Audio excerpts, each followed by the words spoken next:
Get started. We'll start. Call the meeting to order and start with the pledge of allegiance.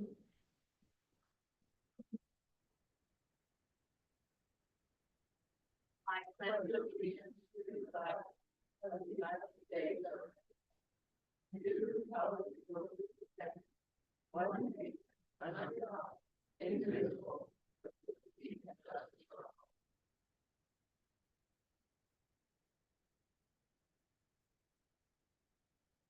Good evening, everyone. Thank you for coming. Can I get a, do we have any amendment to the agenda? No agenda.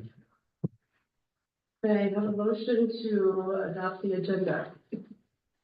So moved. Do you have a second? Second. Any discussion? All those in favor of adopting the agenda as presented, please signify by saying aye. Aye. Any opposed? The motion carries. I would remind the board too, if you could remember to please signify your vote on the screen in front of you, that would be great.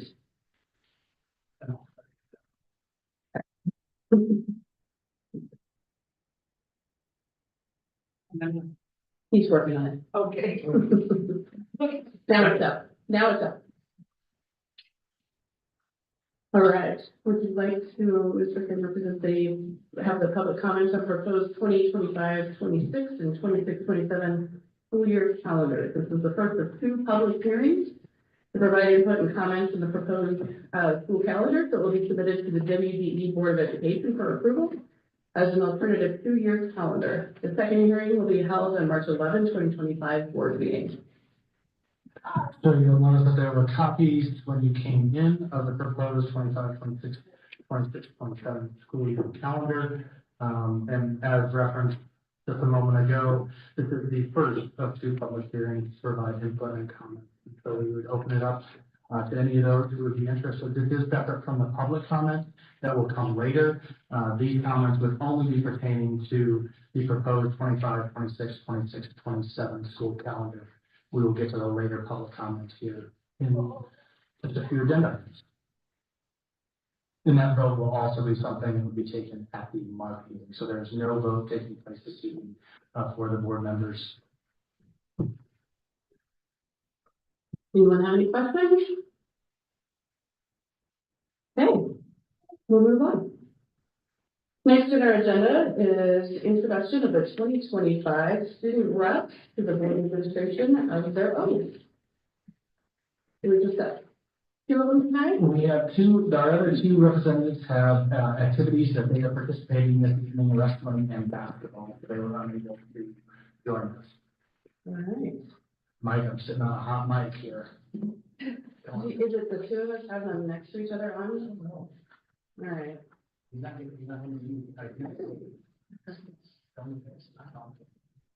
Mr. Velasquez and Mr. Dykes, do you mind coming out here and we'll administer the oath?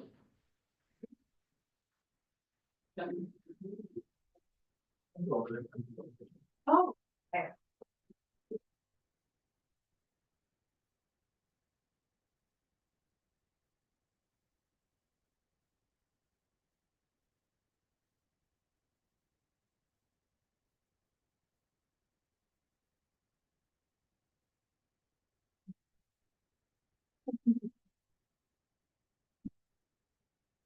All right, you guys will read, you want me to just have them read with me? We can do that, or they can read or repeat after you, however you prefer. How about you read with me, does that work? Okay, all right. I do solemnly swear that I will support, why don't you guys follow me, because you're not gonna be able to read it. I do solemnly swear that I will support, obey and defend the Constitution of the United States Obey and defend the Constitution of the United States and the Constitution of the State of Wyoming, and the Constitution of the State of Wyoming, that I have not knowingly violated that I have not knowingly violated any law related to my election any law related to my election or appointments or causes to be done by others, or appointment or cause to be done by others. and that I will discharge the duties of my office with fidelity. I will discharge the duties of my office with fidelity. Of my office with fidelity. Perfect. Thank you, guys. You can back.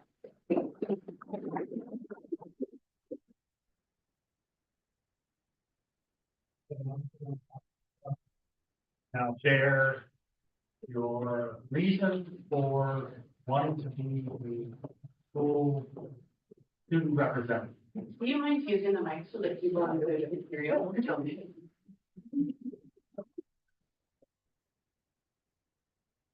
What was your, you have this question in the interview process, so it's kind of a repeat, if you want to share that with everybody, kind of what you said. Yeah, Both of you guys did great, yeah. Mr. Kramer, you have to turn that on. Yep, I got you. Thank you. Hi. Sorry.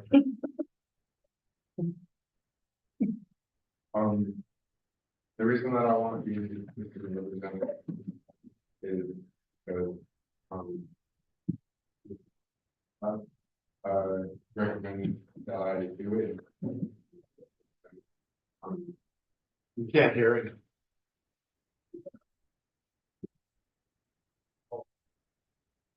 Thank you. Sorry, I'm a little nervous. Well, the big reason that I want to be student representative is because, I want to represent the students because I know a lot of people and really involved with my school. I really love people, you know. I wanted to experience how my school ran and you know everything that goes around my school, and I kind of wanted to be a part of that.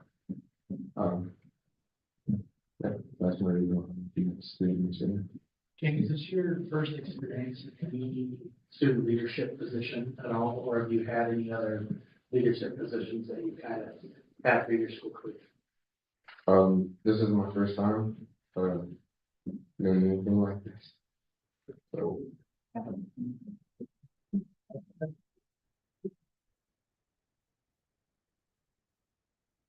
Any questions for you? Why you have interest in being the student representative? You're the student, so I should have, now King is the student representative for Torrington High School, Aaron is the representative for Flat Rivers.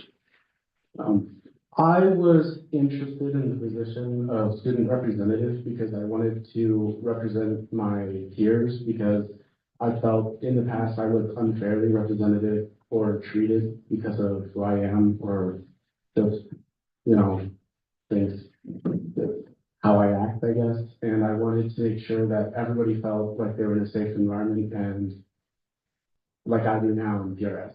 So that's why I chose student representative.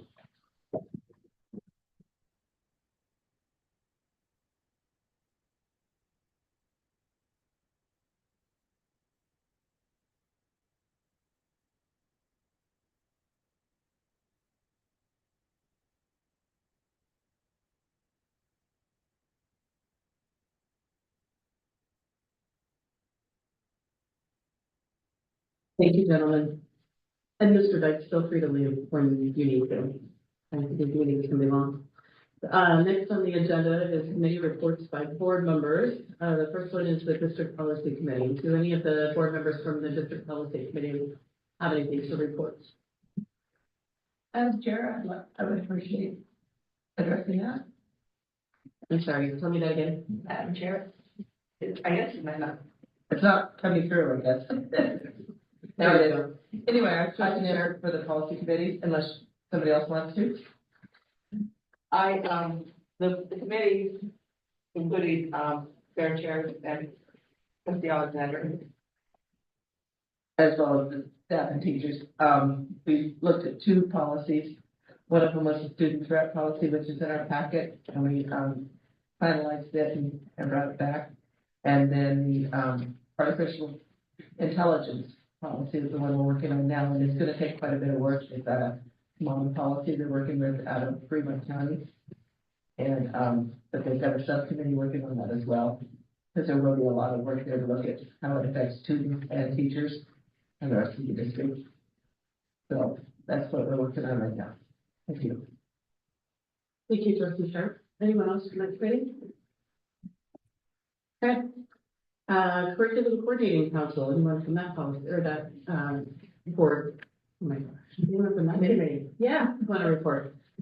So everything we discussed in that committee is actually on our agenda this evening. We discussed the addition of 3 courses to our course catalog, which are item 8.7, professional baking and child development 2, and sports officiating. And then also the secondary ELA curriculum, which will be discussed later this evening as well. Awesome. Trustee Steinbach, anything to add? Great. The DAC committee, anyone want to report anything from the DAC committee? On the back committee, we have that, the morning after the board meeting. So, we were discussing, going over meals, during, different activities and what the allowances were gonna be and how they were gonna be, allowed if they were out of town or in town and, trying to get what was gonna be needed to be done, what the amount was gonna be spent on that. Things culminating event or not. Student council, we were looking at, WASD, which sponsors go with that, and the number of kids and where's the located in that. We discussed a little bit about middle school soccer. And I think they got more discussion to do on that, they're probably coming to the board in April, so kind of what they're looking at. We were looking at wrestling, and it talks about separating the tournaments between the girls and the boys. They're getting to get more and more girls in. And,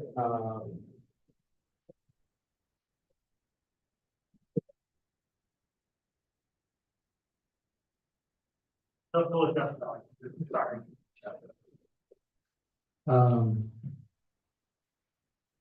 we're talking about wrestling tournaments between girls and boys and, about coaches, if we're gonna have to have another coach just because of being so many girls involved in it anymore, especially in the younger age groups.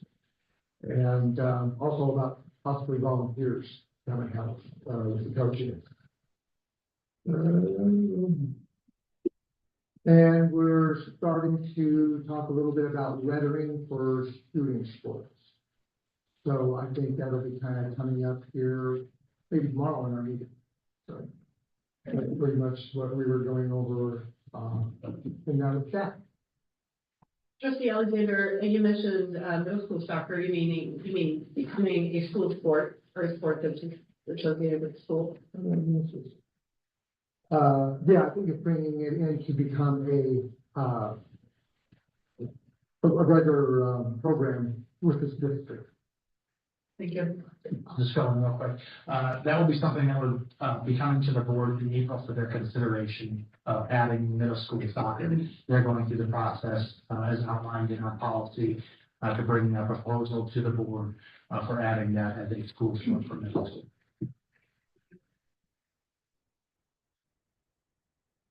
Anything else from DAC? Trustee Hager? I don't have anything. Thank you. Calendar committee. Yeah, I can speak about that. So we met 2 times to go over the calendars that are presented here. The main topics were consistency with Green Fridays, talking about survey results as far as what parents and staff preferred. We talked about the number of hours required in the school year. We talked about, when people prefer to end semesters and those sorts of things. When we could best, when teachers could best provide intervention for students, around when final grades were doing all of those things. And then the other thing I'll note is that there was just really good representation from all of the schools on the committee and lots of input. So it was really interesting. Great. Anything else? Great work on that to the calendar committee. I know it's a big lift, and I'm happy that you guys were able to get that off. That's awesome. Salary relations. Trustee Taylor and Trustee Goulart. It was a long day of the committee. I guess the big thing from salary relations is so many things are still up in the air. We are waiting a lot of things to come out of Cheyenne before any decisions can be made. So we have 2 more full day meetings coming up probably before anything really comes out of salary relations. It was acronym day. We've got more acronyms than the Pentagon. And actually, I suppose I don't have a lot more to add than what trustee chair said, other than that, I appreciate very much the other committee members who had to tolerate the new guy who didn't know what the acronyms were. So they were kind enough to guide me through that. So other than that, that's it for now till legislative session comes to an end, we can figure out if the world's gonna stay flat. I think that the primary, statement out of that committee was to do what we can within budget to keep positions. And we will diligently work to do that. So it was a great committee meeting. I really enjoyed that committee. Lots of good conversation comes out of it. Board building committee.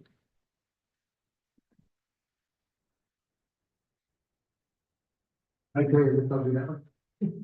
We went through a list of items that are wants and things that are priorities. Some we've already voted on, like enclosing the beams at the legal Fort Larry bus barn. We have other projects that are priority, we kind of like maybe the kitchen upgrade at, LaGrange are on our list of things to look at. There's the gym wall where if the ball hits it, this everything falls off of it and needs to be taken care of, so we don't have that problem.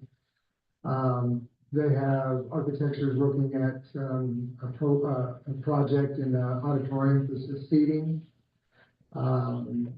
Football bleachers they're looking at. We have a restroom that needs some work to be remodeled, some blinds put up in the gym, in the upper windows of the gym. And those are the priorities right now. Like I said, we have a whole list of other things that we need to do and look at. But right now, those is what we're priorities, I'd say. Thank you, trustee Alexander. Board member reports on WSBA legislative forum. Is anybody that went down to the legislative forum care to share their experience? Trustee Steinbach? I'll, you guys please add in, I attended and trustee Sharp and Snarky also attended. Basically, it was a really good session. The Wyoming School Board Association identified the top, the top 20 bills. This is a very, this year, the bills that are related to education, there's a lot of them, and they're very extensive in terms of, how they could affect us. And so what the School Boards Association does is they narrowed it down to the top 22, and we tried to get through all of them where they basically told us what the bill was about, how it would impact us as a school board, and just education in general, teachers, things like that. And we were only able to get through, oh my gosh, I think we got through 16 of them, totally. So, I can speak specifically to some of them, but, I think that would just take too long. But it was really good. It was excellent information, and it helped us, at least it helped me to understand the legislative process a little bit more and how this legislation can be very, impactful. Right. Thank you for coming, or for going. Trustee Sturdy, do you have anything to add? Trustee Sharp? The only thing I can add is, if you go to the WSBA website, they do have a bill tracker, and then it will, take you through and give you the latest of what's going on with each bill. And whether it's passed or amended or as in, what do they call it, killed? Great, thank you. All right, let's do the school presentation by Franklin Middle School. Is that one?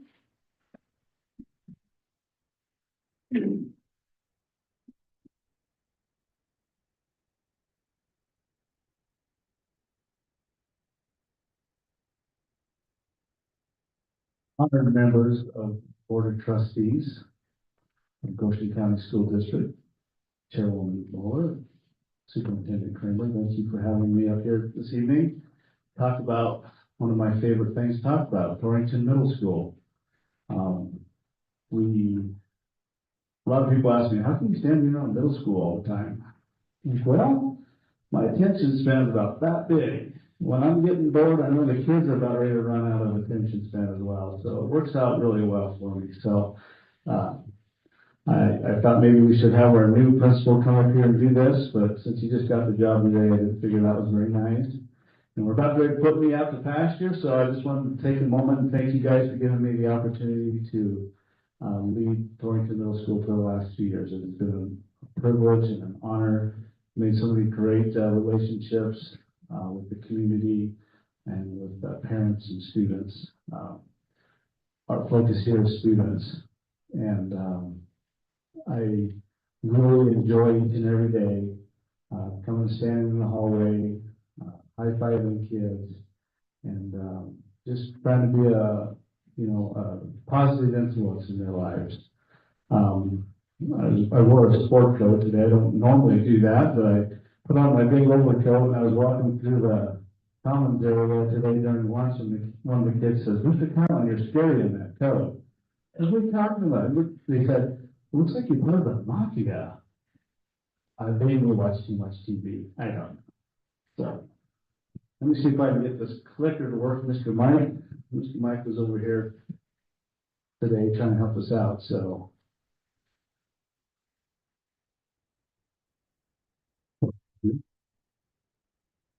Switch on. It's very on. Oh, that's what that means.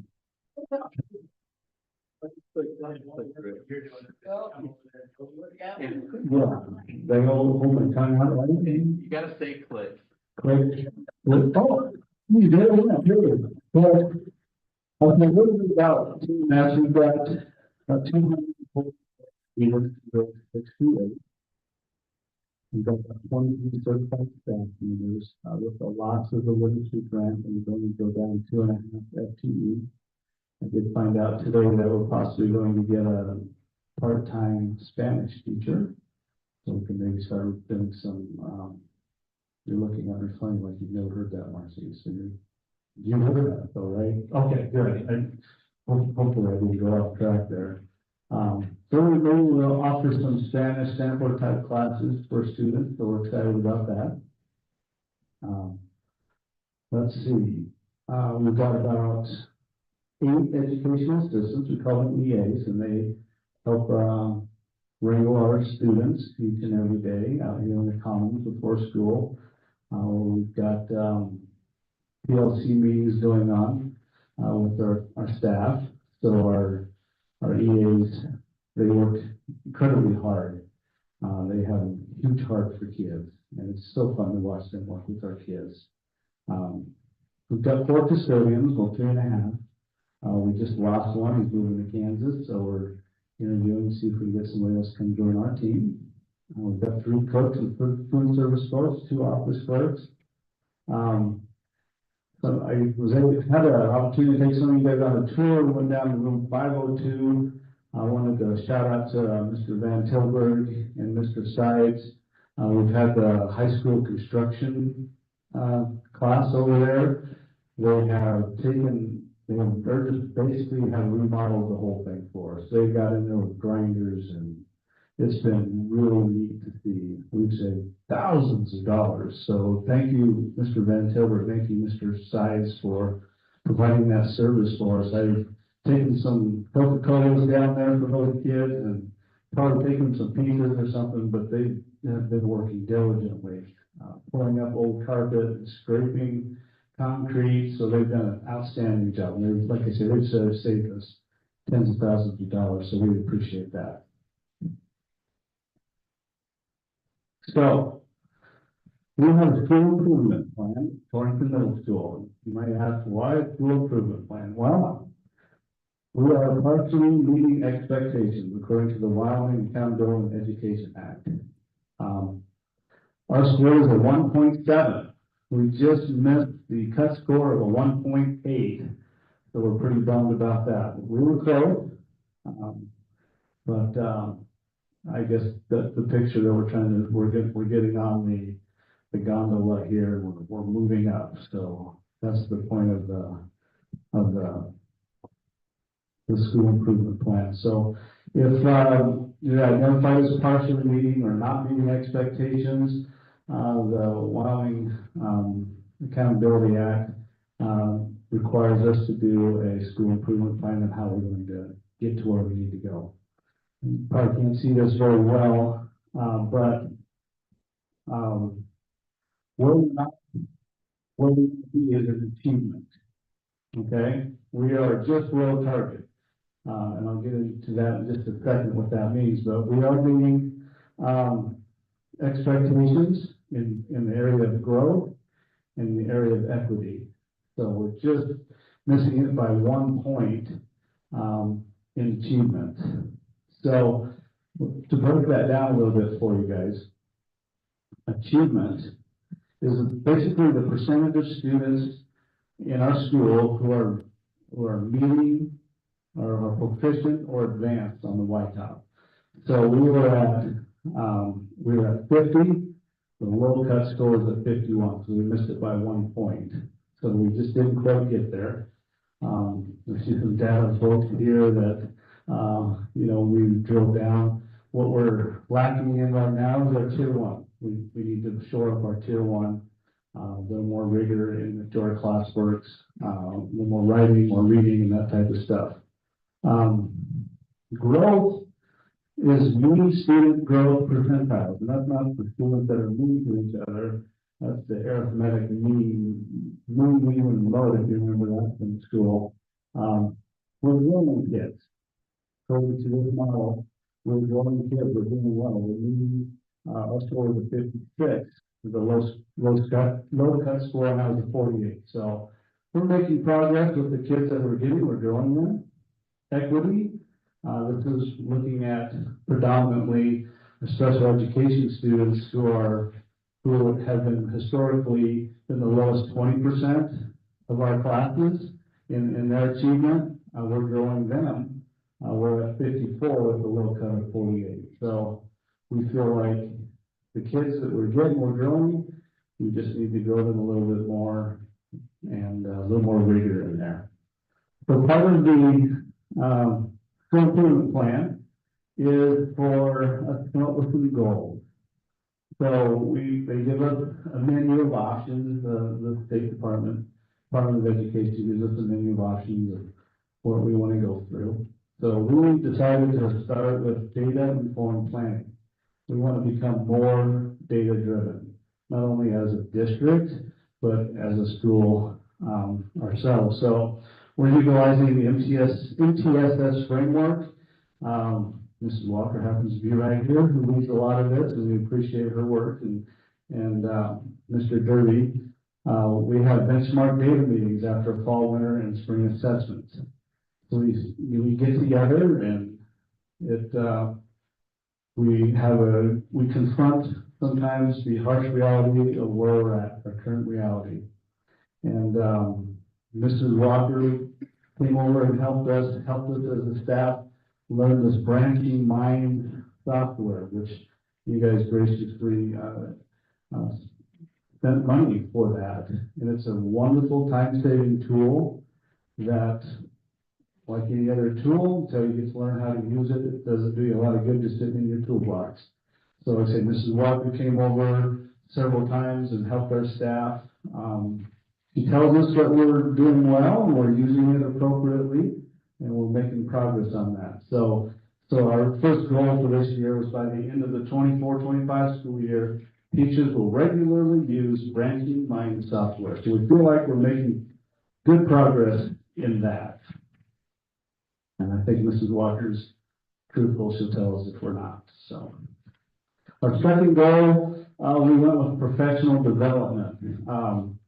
You've heard of professional learning communities, the importance of that. It's a collaborative approach used to increase collective teacher efficacy and improve student achievement. So our teachers meet in vertical content teams twice a week. So Tuesdays and Wednesdays at 7:30 in the morning, our staffs are meeting in their vertical content. By vertical content, we mean 6th grade language, 7th grade language, 8th grade language. They're all working together.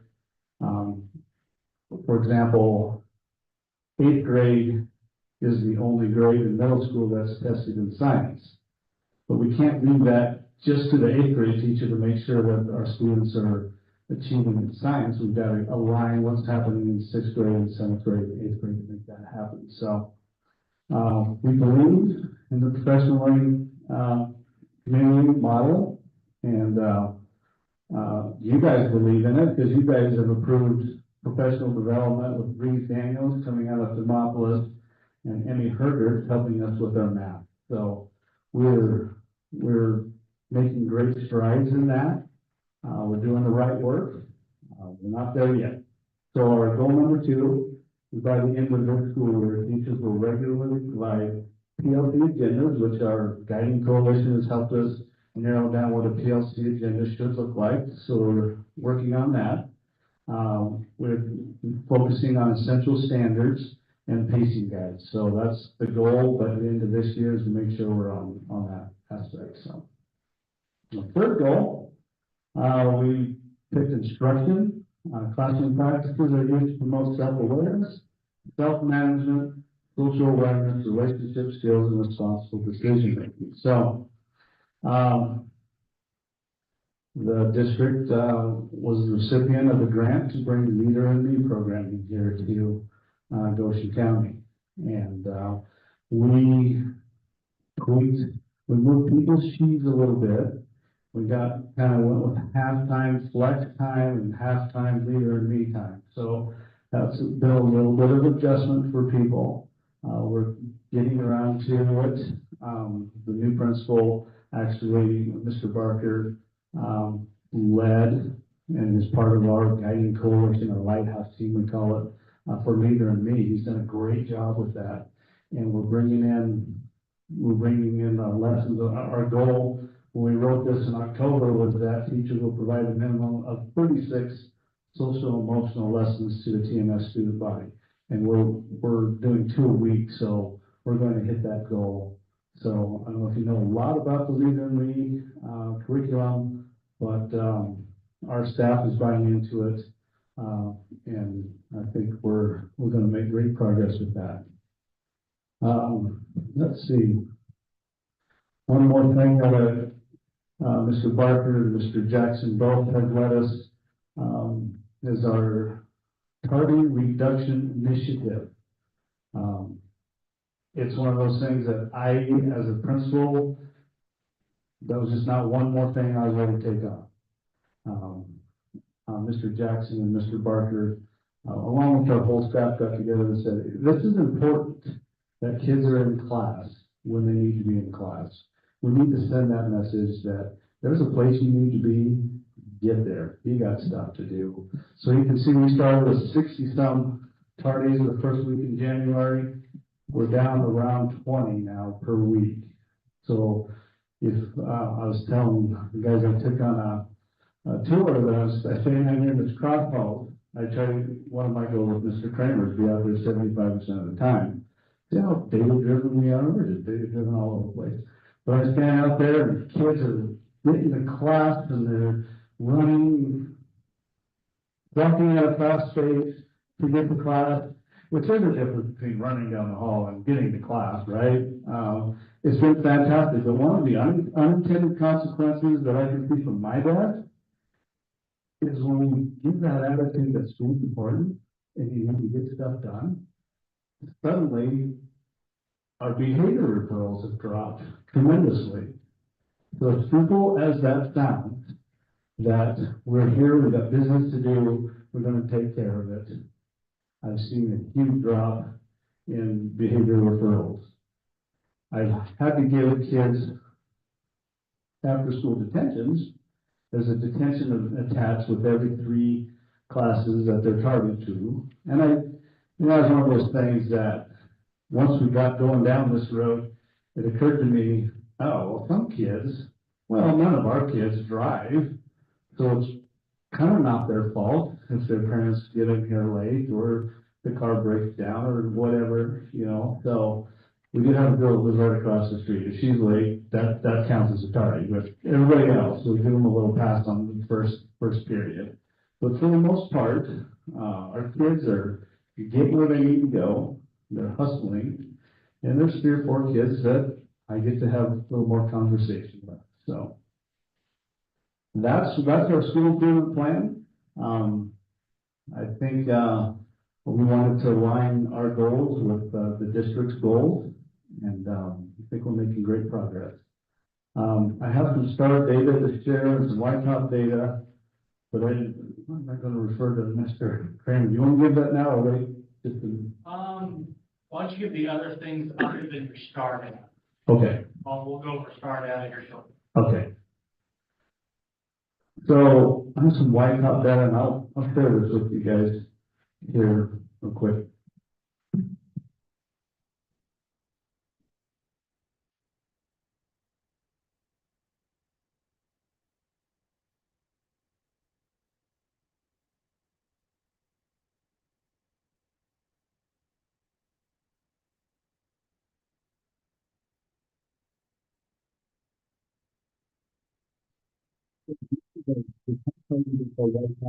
Data, and we can put a couple of pictures here, and maybe the audience can't, but we tried something a little unusual for us anyway. We tried to do a big group, testing environment, where we put the curtain down in the gym. We had the 6th graders on the west side, we had the 8th graders on the east side. We put our 7th graders in our band room, in our music room. We just did it all in one fell swoop, in the morning and the afternoon. Looking at our data, and that's in this left-hand column where you see the W.INT, that's the one, or the winter interim. So our scores weren't particularly great, so that maybe was something we should rethink going forward. But, for example, if you look at our ELA in blue, grade 8 is, well, going back to when they were 5th graders, 42% of our students were proficient. That's over on the right, in their 21-22. 42% of our students were proficient or advanced as 5th graders. Went to 44, went to 44 the next year, 43 in this winter intro.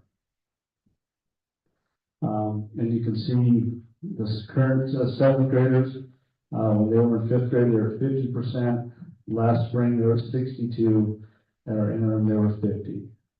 6th grade, there was 60%, the 5th graders, 50% during our interim. So you kind of see, we're showing growth here and there. We're hoping that, when we do our actual spring, white top, it will be different. And we're gathering input. We've sent, surveys to kids. We sent surveys to teachers to see, you know, what's the best way to do this? Is there a best way? Do they test better with their math teacher? Do they test better with their English teacher? So we don't know. We don't know. So we're trying to be more data informed. We'll give it a shot.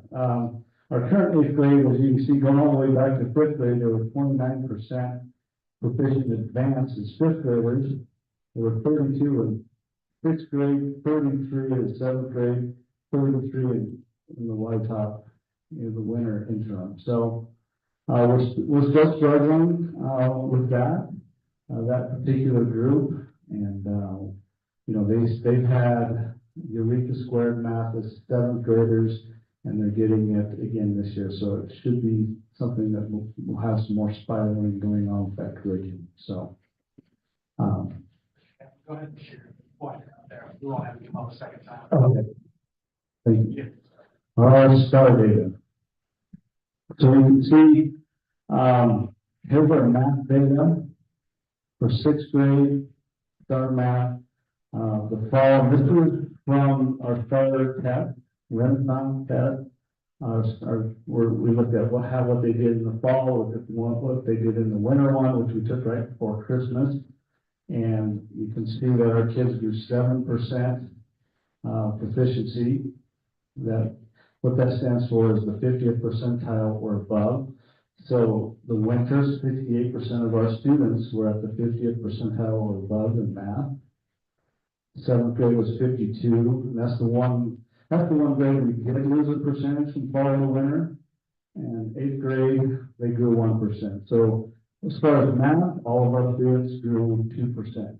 So we had 2% more of our students were at the proficiency level from fall to winter.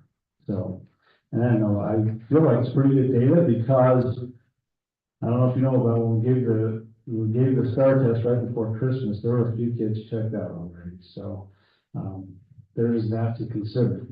Our reading, we grew 4% as sixth graders from 57 to 61. We stayed even in seventh grade. Eighth grade showed tremendous growth from 39% to 47%. So all of our students grew about 4% more were proficient in the STAR data. So that's our data. And just want to show you a couple of pictures of some kids, a few pictures of some kids. The gentleman on the top picture, they had a basketball game in Douglas yesterday, and it's nice not being the only guy in the whole school wearing a tie. So I would give them a high five and say, you guys look sharp. And but our kids are awesome.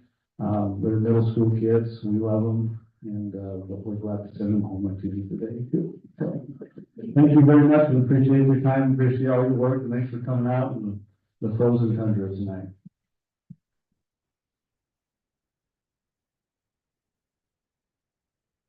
This is happening before you sit down. Can we ask you a couple of questions? Yes, Just to be brief, is there anything from the board's perspective that CMS could help you with by way of resources, information, anything that we can do to help to get these scores where they need to be? Well, I think we're going in the right direction. Okay. Again, with Mrs. Walker's help, just getting to looking at more of our data and reflecting on that. One thing, I may get in trouble for saying this, but part of the schedule that was built was giving them vertical planning time within the schedule, which they would have had 60 minutes to work. And as an administrator, I could have got into more of those, but when we do them all at the same time, it's really hard to figure out where to go and to help struggling vertical teams. But that's part of the Goshen County Educational Association that's part of their negotiated contract. So that's I was kind of surprised actually, coming from someplace else in the state where that was common practice to have that vertical planning time built into the schedule. So, 25 minutes twice a week, that's the same as 60 minutes straight. And, I don't know. Can you dumb that down for me? I have no idea what you mean by horizontal. I have no idea what that means. Okay, vertical, yeah.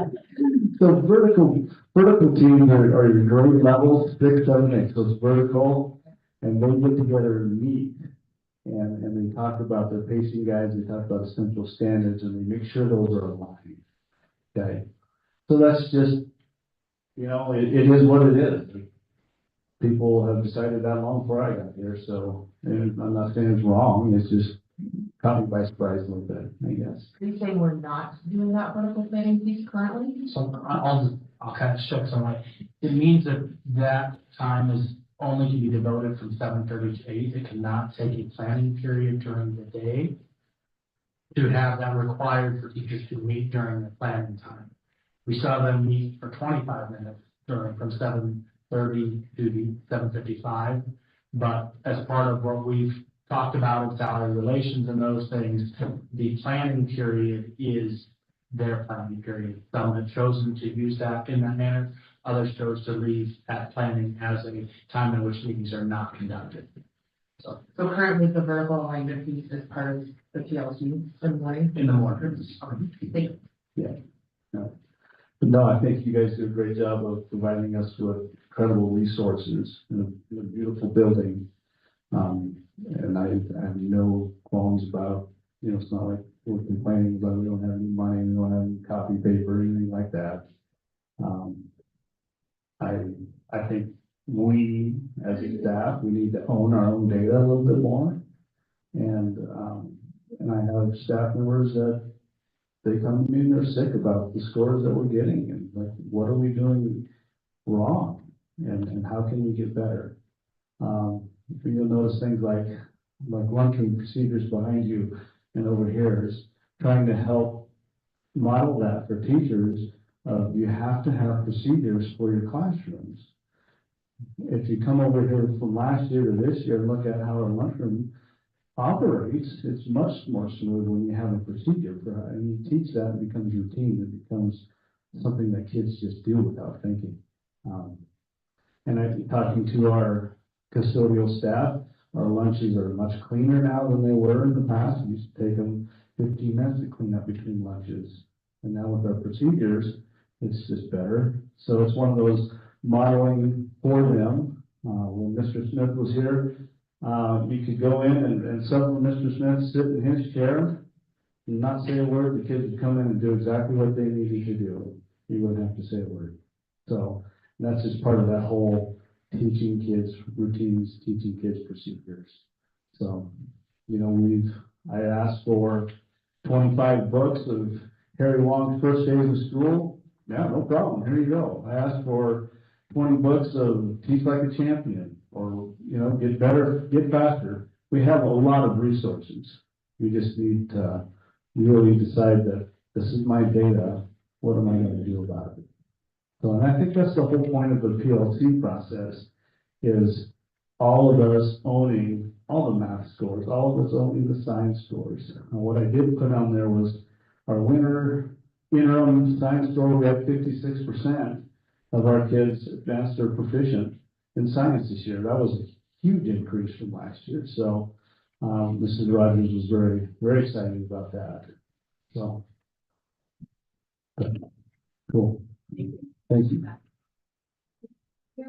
When are the testing dates set by the state or by the district? How are the testing dates determined? Because you mentioned that you had some students who were already checked out.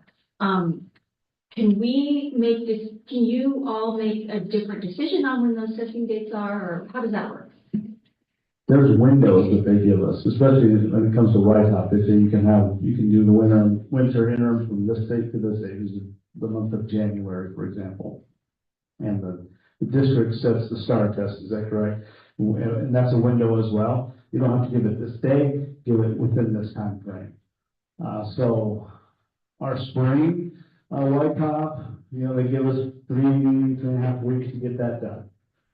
So, you know, you want to give yourself enough room if the kids are sick, that we got to get 95% of our students tested, or otherwise we'll be automatically not meeting expectations on the accountability model. So you got to play that game a little bit. They don't tell you have to give math on Monday and have to give English on Tuesday. You can decide that as a staff. So I don't know that there's one way better. We know that 2 tests in a day is probably not a good idea for us. But other than that, we don't want to take up, you know, you want to take up 2 weeks of instructional time and give a test. Well, that's part of the kickback that we get in education. And all you do is test kids. All you do is teach to the test. Well, we want to make sure that the test is accurate reflection of what our kids know and are able to do. So we want to make sure that we give them the best opportunity, and whether that's test with their math teacher, that's the debate with the staff right now. We have our math test with the math teacher, and we have our English language arts and reading tests with the ELA teachers. I don't know. I mean, you know, and I know some kids are going to come in there and do the best they can in everything they do, and some kids aren't. And it's really hard to, you know, we try to rah-rah and cheerlead as best we can, but ultimately, it's not like, sorry, you can't go to Mr. Van Tilburg's school next year because you didn't pass the White Top. Not how, you know, we don't want those high stakes tests either. So, I don't know if that answers your question. Awesome, thank you. I didn't expect to take this much of your time, so. Next is presentation by principals on winter benchmark data. All right, we'll start off with Lincoln Elementary.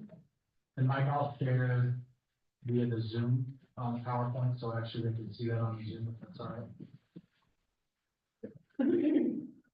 Well, good evening. I want to say thank you very much for having us. We are excited to share our data with you. So just to start off, we're going to share reading and math from AIMSweb. We're actually not going to share STAR data tonight. We only test math, STAR data for first and second grade. But I'm going to get that over too. So reading from fall to winter. We have two district goals. 95% of our students reading at grade level by the end of second grade and subsequent years. And so that's where we're really focused on, as a staff, of getting our students to 95% of our students reading proficiently. The second goal is a year-to-year goal, that 100% of classrooms will reach their goal of having 10% increase from fall to winter and from winter to spring on our AIMSweb reading scores. We want students to reach the 40th percentile or above. That is showing us that kids are reading how they need to read. So our data for kindergarten, when our kindergarten students came in, we had 28 of 66 students proficient, so that was a 42% proficient rate. That means that 42% of our kids were reading at grade level. And at kindergarten, it isn't so much reading as early literacy skills, so letter naming, word sound fluency. We are currently at 79% of our students proficient. So we had a great increase. We met goal number 2, which is 37% of our kids increased. So we're really excited about that. Historically, for kindergarten from last year, I highlighted the winter data. At winter last year, 73% of our kids were proficient at the 40th percentile. So you can see an increase of 6% from last winter to this winter. So we're excited about that data. For first grade, 31 of our 74 students came in proficient. That is 42% of our kids proficient in reading. Also early literacy skills as reading comes in oral reading fluency later in the year. We're really targeting at the beginning of the year, letter naming coming in, being able to sound out words. We're now at 53% of our kids proficient. So we did meet goal number 2 with 11% of our kids increasing from fall to winter. Second grade, we have 35 out of 85 students, also at 42% of our kids proficient in the fall. At winter benchmark, we are now at 58% of our students proficient. So we rose kids 16% more from fall to winter. So we're really excited about that. And then you can see historically, for first grade, winter last year, 44% of our kids were proficient. We now have 53% of our kids proficient. And then in second grade, winter last year, 56% of our kids were proficient. We're now 58. So we're moving the bar. It's going. Next slide. For our math, we still have the 10% growth from fall to winter. That is what we want every classroom to achieve. And then from winter to spring. The other district goal is that all students will be ready for Algebra 1 by the end of 8th grade and will demonstrate their annual growth. So for kindergarten, we had 38% of our kids coming into kindergarten with proficient skills in numeracy. We are now at 83% of our kids are proficient. So we're really excited about that. Last year during winter, 70% of our kids, so we have a 13% increase from last year to this year for our winter benchmark. First grade, 57% of our kids came in with proficient scores at the 48th percentile. We are now 71% of our kids are proficient. And last year we were at 69 during this time. So we're still moving that bar forward. And for second grade, 59% of our kids came in proficient. We're now 77% of our kids are proficient at the 40th percentile. We are down a little bit from last year to this year, but we're going to be moving that bar. We're looking at our data and making sure we're making adjustments for that. So I also added on the last slide, we do a lot of work around goals. And so each grade level band created their own goal based off of data. And so TK would like by the end of the year for students to, when they're presented with capital and lowercase letters, they will correctly identify letter names and sounds with 90% accuracy. This is really going to help support them when they come to kindergarten they'll be coming in proficient and probably already advanced. So, really big kudos to our TK program. We help a lot of kids every year, to be proficient when they come into kindergarten. Kindergarten, wanted to take Branching Minds, which is our new program this year, and really use, Branching Minds with 100% fidelity, to make sure that kids are getting the interventions that they need. And they've done a really good job at doing that. They spend some PLC time, working on those goals. First grade would like their reading scores for 70% of kids to leave first grade at the 40th percentile or above. We're not quite at that 95%, but we keep moving that bar forward. And then second grade has a very similar goal for reading. They would like 70% of their second graders to score at the 40th percentile or above. And then in math, 90% of second graders. So, and we just keep moving that needle every year. So we're really proud of the work that's being done. PLC is really important to have that time. So for the teachers to collaborate and really look at the data and make decisions based on it. Any questions?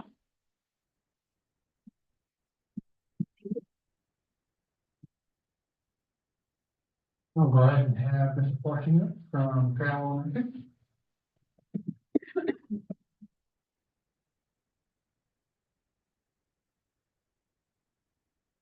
Thanks for having me tonight. Mark is gonna pass out the old school handout that I prepared, so diligently for you guys is my technology skills, so I'll wait till you guys look at You should see this. I Hey, really you struggle know, to see. I can use the snip tool, like, that's my bread and butter, all right? And that's about the only bread and butter I got with technology, so. So I'm gonna go ahead and go through our Ames Web, reading and math data for you guys. So you take a look at the top of our sheet, sorry that you guys don't have that. You see fall 24 and winter 24, so I'll go over, percentage proficiencies through the whole school and then through each grade level, and then how much, percentage of gain we had between fall and winter benchmarks. So as a whole school, Trail Elementary, 3rd through 5th grade reading, we started the fall at 56.12% proficient in reading, and at our winter benchmark, we were at 68.51% proficient. We had a 12.39% gain as a school from fall to winter, so we're really excited about that. In 3rd grade reading, we started the year at 54.88% proficient, and our winter benchmark, we were 65.85. So we made that 10.97% growth as a grade level. And again, what Lena talked about with the district goal, the 10% increase, those are the same goals for us because they're our district goals. So I won't cover that again. So we did make that goal as a school and then so far in 3rd grade. 4th grade, we started the year at 55.26% proficient in reading. And our winter benchmark, we were at 65.53. 10.27% gain from fall to winter in 4th grade. So we did make our goal there. 5th grade, reading, we started the year at 58.23% proficient. And our winter benchmark, we were 73.08% proficient. So we made a 14.85% gain in 5th grade for our Ames reading. So that's super exciting for our whole school and for each grade level. We all met our goal for reading. We're celebrating that. Knowing that we're on the right track, but if we don't keep going down that track, we're going to get run over. So we're keeping the pedal down and going to keep moving forward for the spring benchmark. The next graph down is our Ames math school data. So as a whole school, grade 3 through 5, we started the year at 66.24% proficient. And at our winter benchmark, we were 82.55% proficient. We had a 16.31% gain as a whole school from fall to winter in our Ames math, so that is super exciting. For our 3rd grade, I'll go through the grades now. 59.75% proficient in the fall, and our winter benchmark, we were 82.93. 3rd grade is a 23.18% increase in proficiency, so more than the goal, which is super exciting, more than the goal as a school so far. 4th grade, we started the year really high, which was so awesome to see that our 3rd graders were coming into 4th grade at that proficiency, but we started the year at 72.37% proficient, and our winter benchmark was 82.67. We have 10.30% gain there. It's super exciting to see those kids come in with the skills in the fourth grade. So we celebrated our third grade teachers very well the other day during the meetings because they really have worked hard. And it goes the same with all of our grades as they go up. Fifth grade math, we started the year at 67.09% proficient, and in our winter benchmark, we were at 82.06. We have 14.97% gain in math in fifth grade. Really excited about all the scores we have at Trail Elementary. The whole school in each grade level met their goals. As a staff, we had a lot of discussion of just meeting the goals is awesome. That's good enough, not good enough for us. We're going to keep going until we can max out everything that we possibly can. I'm really excited about the math scores. Eureka Squared has been amazing for us in that vertical alignment with conversation and with verbiage and vocabulary. I think we're really seeing the power of that. And then tightening up and being more diligent about our reading instruction with our ordering fluency and using the IMSC scope and sequence and just being more finite as we go. I think is really making a difference in our reading scores as well. So that's that. Do you guys have any questions? Thank you. Thank you. Mr. Van Tilburg from Torrance High School. I've got old fashioned handouts, please.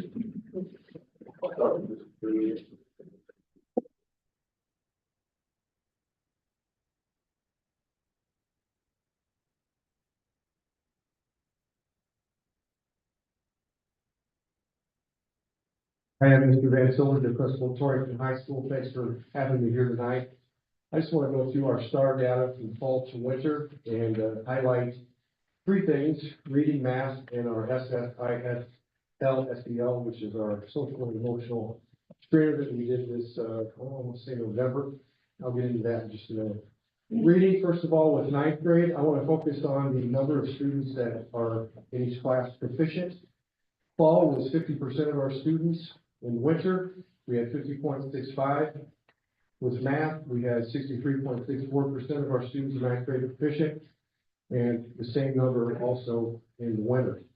The SSISL screener, 79% of our students were considered proficient. We've had 19 incidents with behavior this first semester. 10th grade reading, we had in the fall 51.19% of our students at proficient, and then in the winter we had 51.72% of our students at proficient, down just or actually up just a little bit. Excuse me. Math in the fall we were at 51.72% proficient. We had a nice jump in the winter to 63.41% proficient, and then with our social emotional data, 78% of our students were considered at proficient. We've had 24 behavioral incidents. 11th grade reading in the fall, we were 54.41% proficient, up just a little bit in the winter at 55.07%. Math, 64.18%, and down just a little bit, 62.69% in the winter. And then 80% of our students were considered proficient with social emotional, 15 behavioral incidents. 12th grade reading, we had 48. And 12th grade is interesting. I was talking for a second. We did not do STAR last year. I don't know all the reasons for why. So our 12th grade class, albeit I love the kids, the culture for testing for STAR has been difficult. The first one we gave, it was hard to get them in. The second one was difficult as well, but I think we got more of an accurate representation from them, and I still think they can do a lot better. But that's a work in progress. So we're building this testing culture a little bit. Reading, in the fall, we were at 48.48%.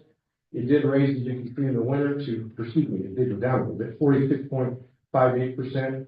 Math, 45.83% in the fall, went up to 58.33% in the winter, and then 77 behavioral incidents, 77% of SSISL for social emotional, and then 15 incidents. So we've seen growth, not in every area consistently. We've seen some big growth. We have a lot of work to do still. And I think for us, the big thing is continuing to hammer away on Tier 1 instruction. being clear about what we're gonna teach, what we're gonna learn. We do that every day with the things that I expect from our teachers as I do walkthroughs, but also building this testing culture. Couple things we're gonna do in the spring as we do Y-top is we're gonna have our 9th and 10th grade classes compete against each other. We're to deal with our local movie theater where they're gonna work with us to give, we're gonna pay a little bit at a greatly reduced rate, a free movie for the top scoring class to get them to give their best effort.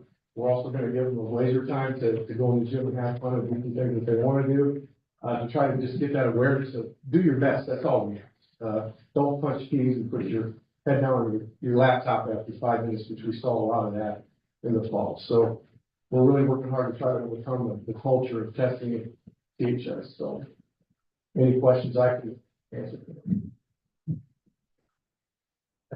Thank you. Okay, thank you. Actually, I have one. Okay. Just real quick. Yes, sir. What do you consider an incident? That would be anything that came into our office that we had to log for behavior. So it would be something that, went against the school rules or discipline matrix in particular. So it could be foul language, it could be, insubordination, it could be a variety. So, and I'll be really honest, that's a great question. So far this semester, our incidents have been significantly less, which this is my 18th year in school administration.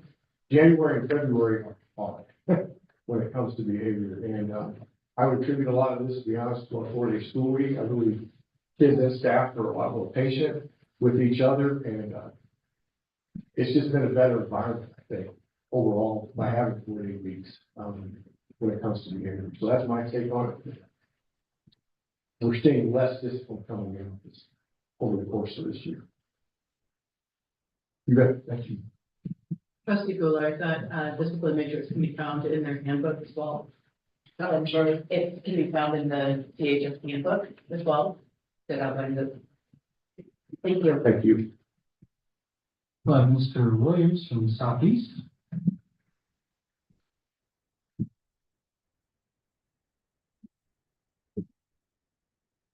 Where you can look.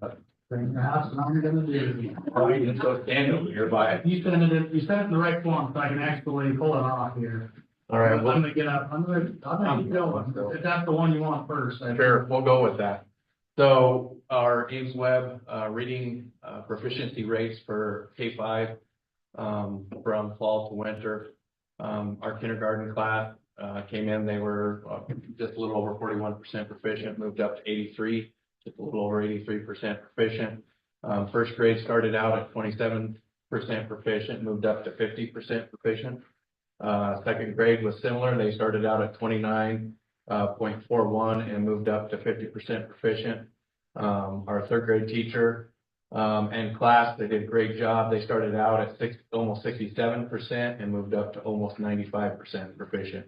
So that all but one kiddo in there.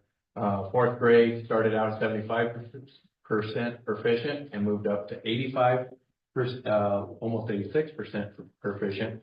And then fifth grade started out at almost 72% and moved up to almost 94%. So our sixth grade is a little bit different. They're considered elementary, whereas, you know, the others, they're in the middle school at Lingle and at TMS. So we have their STAR data down here. They started out at 69% proficient and dropped to 50% proficient. But overall, for K-5 on our Ames, we started out at 54.17% proficient as a whole and moved to almost 78% proficient. So in reading. And then we have, right? Yep. I think, yep. Okay. Ames Web Math. Again, we started out as a whole down here, 65% proficient coming in. And as a K-5 group, they're almost 90% proficient overall. Kindergarten started out at 58.3 and went up to almost 92. First grade started out again at 27, a little over 27%, and jumped up to almost 67%. Second grade started out at 47% and went to almost 94%. Third grade was at 72% and went to a little over 94%. Fourth grade started out at 90% and went to 95%. So they talked about the 10% growth goal, but once you meet that 95%, you have made the goal regardless. So all of our teachers made their goal in math and reading across the entire K-5 elementary there. So, and then our fifth grade, they started out at 76.5% and went up to 87.5%. So, and then our sixth grade down here, our star data, they started out at 75% proficient and they dropped a little bit to 68.75% proficient on the winter test. And then down below, we have some star data for our 7th through 12th graders. I would echo what Mr. Van Tilburg said. You'll see right here with our seniors. We didn't test in the fall. We only tested them if they were in one of those classes. So that was one kid. That one kid was proficient. So, but that is out of 22 kids, which we had in our class. So that's that data there. You can see, and this was 4 out of 7, or 7 students, sorry, over here that were tested. When we tested them collectively as a whole, they were 90% proficient in both reading and math. It was a little bit difficult with the seniors. They wanted to know exactly why they were being tested and what we were going to do if they didn't do well and all that kind of stuff. So for some of the attitude that they had, I thought they did a great job. So in 7th grade, they started out at 70% and moved up to 76. This is reading. 8th grade, 52 to 74. 9th grade stayed at 73%, both fall and winter. 10th grade bumped up from 58 to 68. 11th grade from 71 to 73. And in math, 7th grade started out at 90% and dropped a little bit to 86. As I looked through those, this is one of our classes that's been very high performing throughout. Some of those, this is growth. This is showing 1 point growth on those. And well, that's the bottom. Never mind. I'll get to that one over at the bottom. So 8th grade went from 52 to 61. 9th grade went from 67 to 87. Where am I at? 10th grade, 68 and 68. 11th grade, 84 up to the 92nd percentile. And then we had some growth goals showing growth on their fall to winter. When I was talking about a little bit earlier, you'll see over here, only 9 of the 21 7th graders grew. As I looked through that, a lot of those kiddos were like at the 98th percentile and dropped to the 96th percentile or something similar. The vast majority of those kids are over the 85th percentile. So in reading, 15 of the 21 improved. In math, 9 of the 21 improved. In 8th grade, 12 of the 23 improved. And in math, 15 out of the 23 improved. 9th grade, half of them improved in reading, and 67% of them improved in math. 10th grade, 42% in reading, 58% in math. Again, this is kids that showed improvement from fall to winter. Juniors was 62% in reading and 46% in math. And then the one kid that tested both in the fall and in the winter improved. And then 4 out of the 7 that did both math and reading in the winter, or sorry, math in the fall and the winter improved. And so we'll test them, all of our kiddos again, every single one of them, but one of our kids got tested, and we have a kid that goes to PWC full-time, never steps on our campus. So that kiddo was not tested. So we'll have better data in the spring on those kids, whether they go or not in senior class. So, questions? Do you have any idea what's going on with the 6th grade class, why we're seeing the dips there? Mrs. Anderson, we've talked about that a lot. It is we have a lot of new kiddos that it is very difficult the way she does things, the Craddock seminar, all that kind of stuff, where kids kind of run the classroom and do all that kind of stuff. And we've seen, she's got great data. You go back historically with her data, it is great. these kids are not picking it up as fast. They're not able to move as fast as they have in the past. And so they're working on it. And I feel like in spring, we will see some good growth, but from fall to winter, we do not. Other question? All right, thank you. Thank you. Mr. Gilchrist, your wonderful line.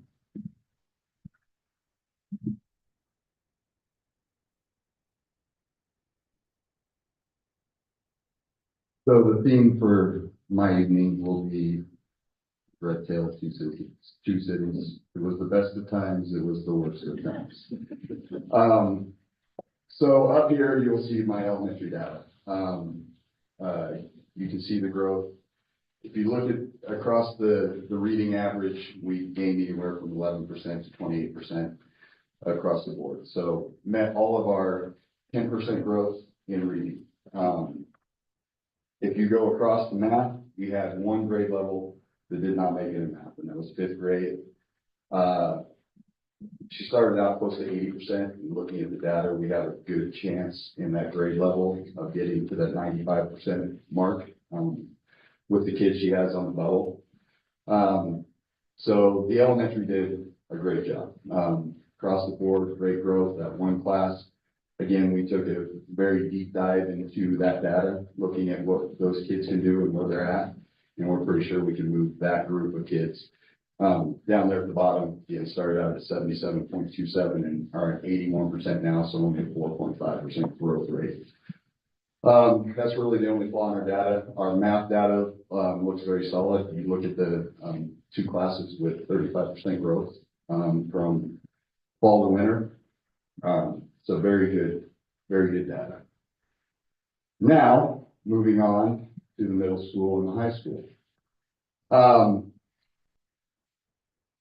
We took maps in the middle school. We're the only school in the district that's part of our school improvement plan. We decided to try that after visiting, historically we've done that in the past. And so some of the things that we liked about maps previously, we soon found out it's really no different than STARS. So we'll be going back to STARS, but we did take maps, very similar norm reference tests.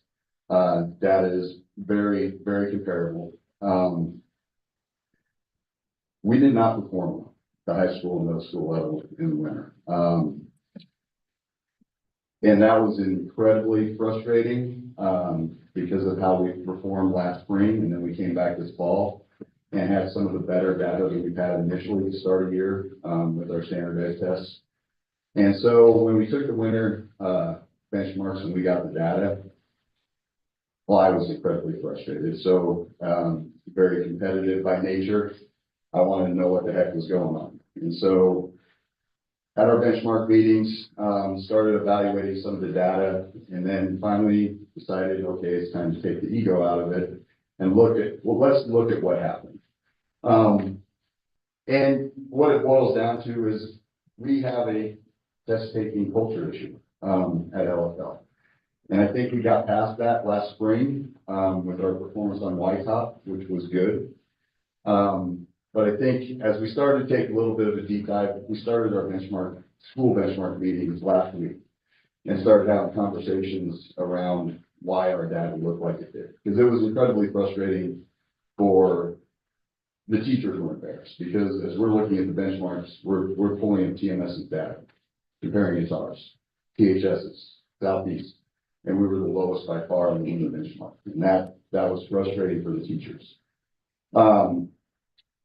So the first thing we looked at was, of course, teaching, practice, instruction, all of those things to make sure that we're doing what we need to. And of course, they acknowledge they can be very self-deprecating at times, and they all acknowledge that there's things that they could do.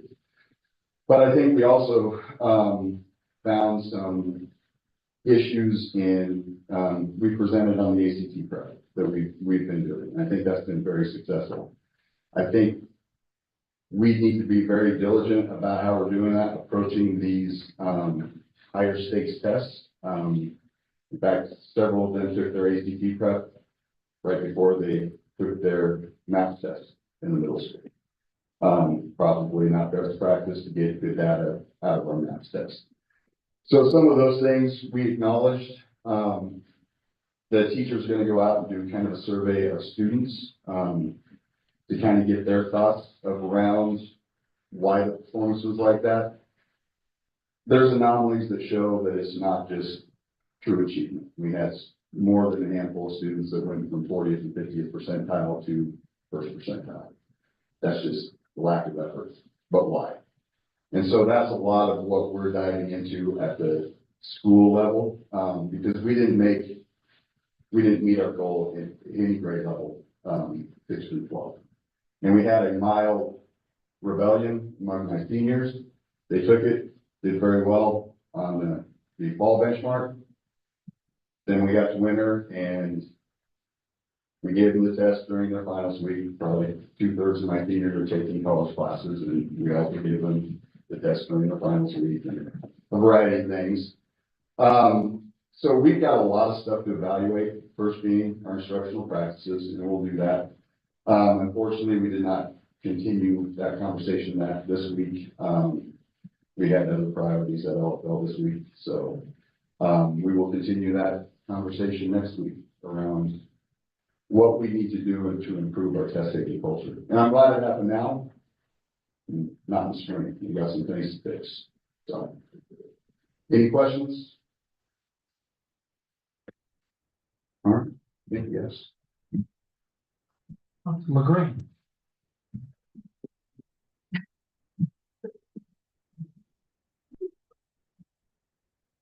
All right, well, it's good to see you guys again. I just kind of shared this data with you last month, and so it'll be kind of a review.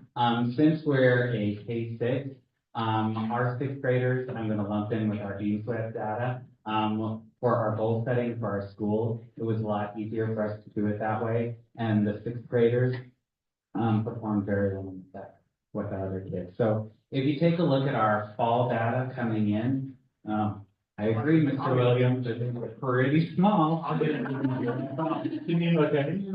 Okay.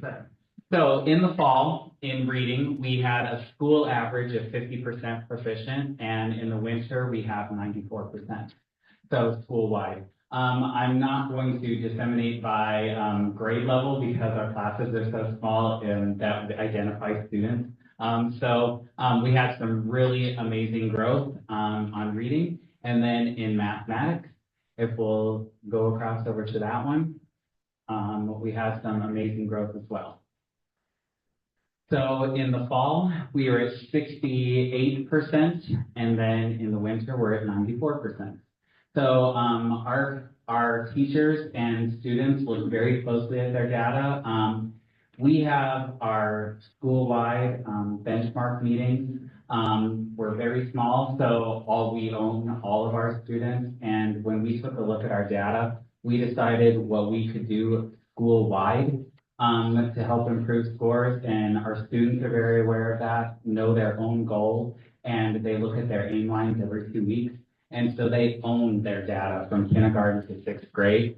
And so it was really building that tier 1. And that we hear a lot about testing culture. Well, the students are all about their growth culture. And so for those students that now in the winter, they're like, I met my benchmark, yay. We're like, well, yes, and now you got to keep going because you have to keep growing. So one of the amazing things about Branching Mind is when you get on there and you hover over a student's data, you can look at their cohort data. So in the fall, if they scored in the 68th percentile, all the other kids in the United States that were at the 68th percentile, they can be compared against those students on all future assessments.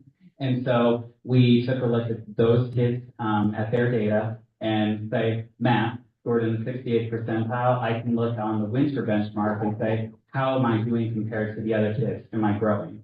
And so in our school, with all of our students, we range from growing in the 45th percentile up to the 95th percentile school-wide. So the students that were, can look at their data and say, yes, I'm growing, but how am I growing according to all the other kids like me? So it's a really good way for them to mark their own progress and set some additional goals. So we're very happy with the progress that we're making, and we're going to really try for that 100%. So we know it's attainable, so we're just going to keep trying. Any questions? Thank you. I will have Ms. Maxey from Five Rivers.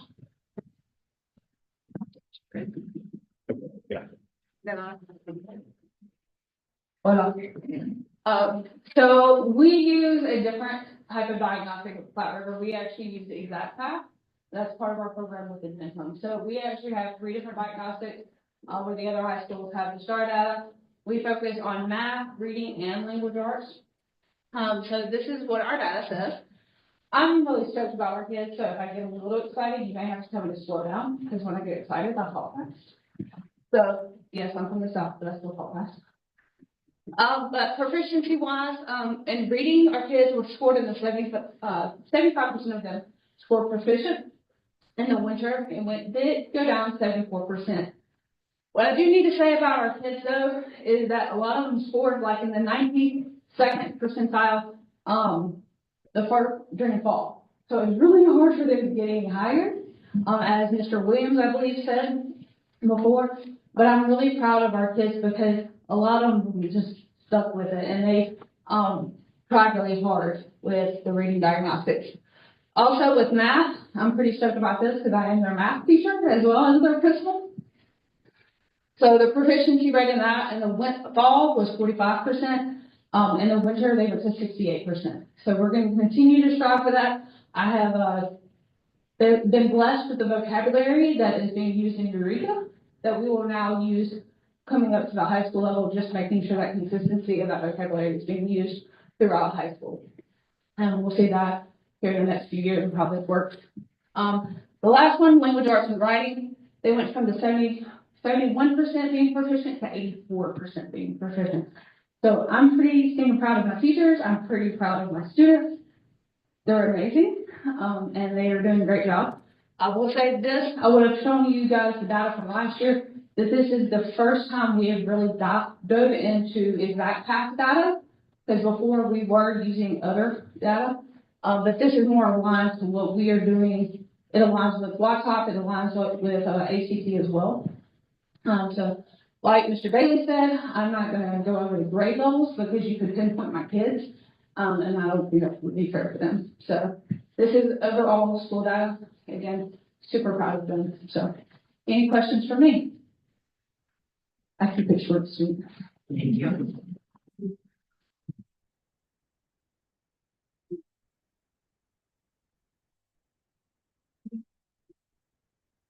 you. So next on the agenda is public comments, and I just got one note sheet. Ms.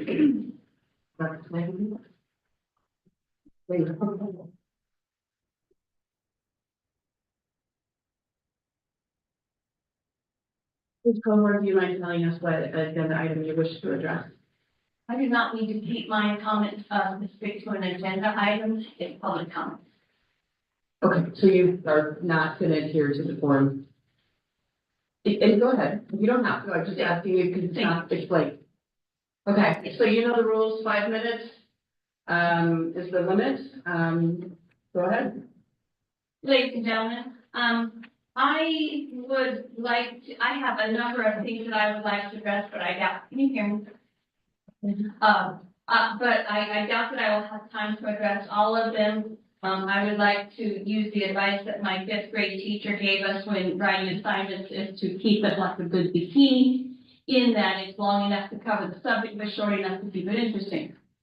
The first thing I would like to address is the idea of moving the time of the school board meeting. That was brought up last month and with the advice to think about it.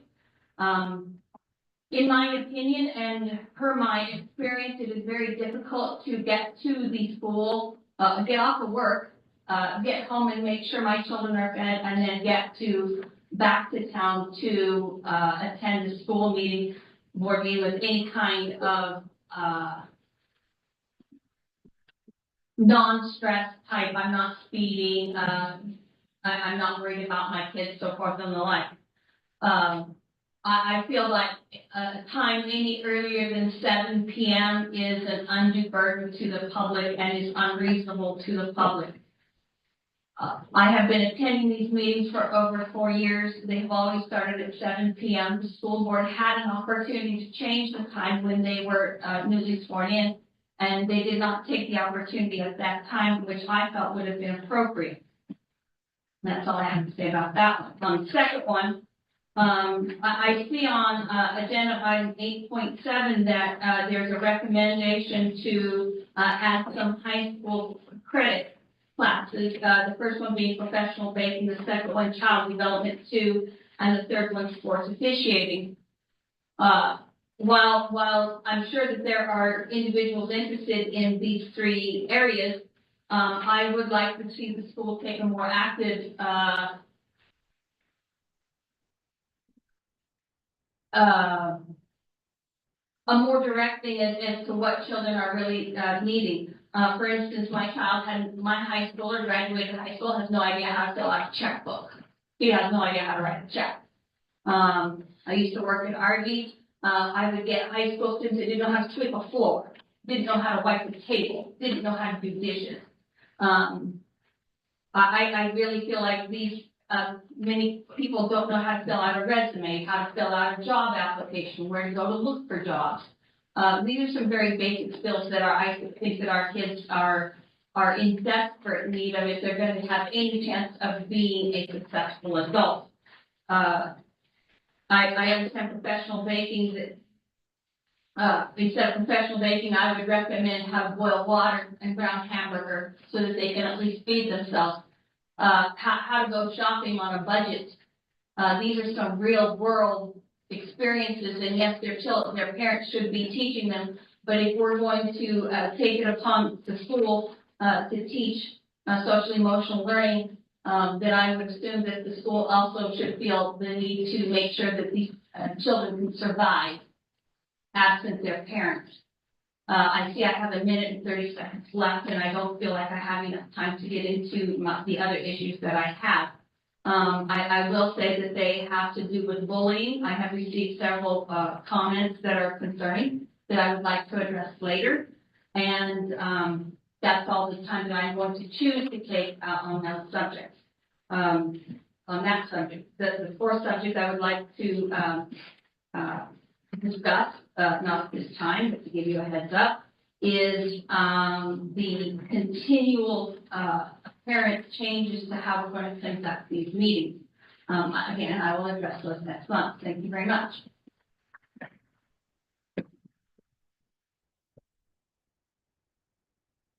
Next on our agenda is the consent agenda. Does anyone from the board wish to pull any of the items listed in the consent agenda?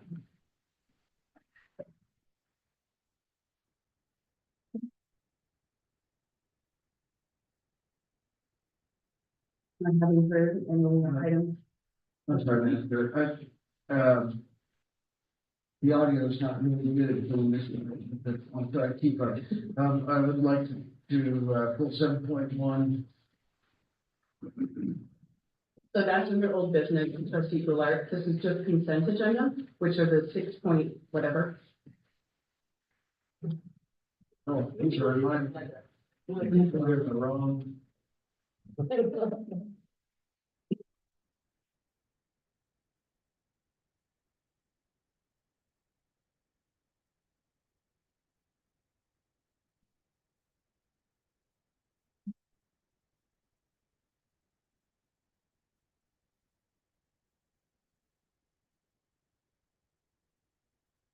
With that, is there anything you'd like to pull, trustee Goulart? Madam Chair, so it would be 6.1. And that's the approval of the minutes, just to make sure we're on the same subject. That is the minutes, yes, ma'am. Okay. Outside of 6.1, are there any others under the consent agenda that the board wishes to pull? I would like to pull 6.4 as well, and then we discuss it. 6.4? Yeah. Okay. Any others?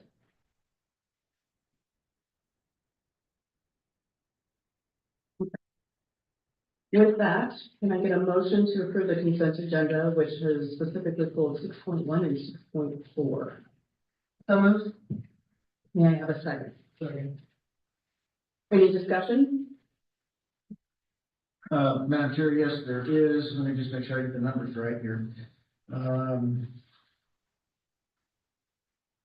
So I didn't want to pull these individually because I didn't think that was going to be necessary. But the list of purchases to be approved, I think without exception, they all had dates, invoice dates prior to the approval date. I just wanted to make sure that was correct or that I'm not understanding the dates on those invoices.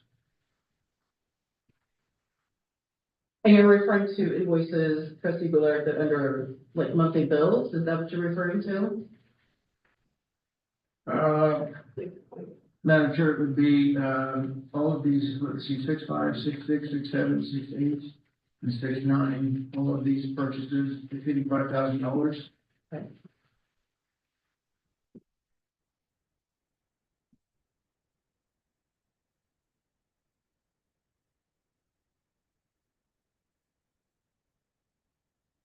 If I'm following, what the plan is?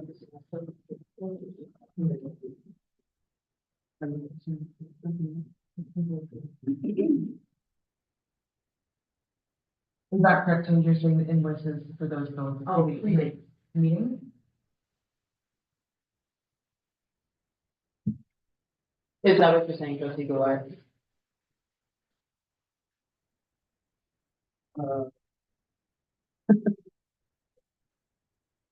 Okay, I'm organized now. So, on the original agenda packet that we have, beginning on page is, 57, 58, 59, 60, all the way through. All the way to page 66, there's dates on these invoices, where it appears that these orders have been completed or the money's been paid, and these dates are prior to today's date where we would be approving those purchases. I just wanted to clarify that. I understand what you're saying. Marcy, would you like to address that? Sure, Madam Chair, trustee Goulart. I think that you're referencing the, purchase order or the local voucher. Those are the dates that they were presented to me when, the amount exceeded the various different purchasing levels. Those were pulled and then included in the consent agenda.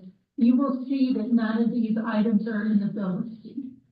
The bill listing is what, the board approves and what authorizes the issuance of payment. These items that are here, with the exception of the Canvas subscription 6.6, will all be included in next month's bill listing for payment. So in other words, they have not been paid. Correct. Thank you for the clarification. You're welcome. So with that, trustee Goulart, can we clarify, do you wish to pull 6.5 through 6.9? No, we don't need to pull them. I didn't want to pull all of them because if one question would answer. Thank you. I appreciate that clarification. So I believe that we do have a motion on the table to approve the consent agenda minus 6.1 and 6.4. Do we have a second? We do have a second. Now we're in discussion. Any other discussion? Okay. With that, all those in favor of approving the consent agenda minus 6.1 and 6.4, please signify by saying aye. Aye. All those opposed? Any abstain? The motion carried. All right, and let's go back to 6.1 specifically. And I get a motion to approve the minutes of January 14, 2025 of the regular board meeting as presented. So moved. Can I get a second? Second. Is there any discussion?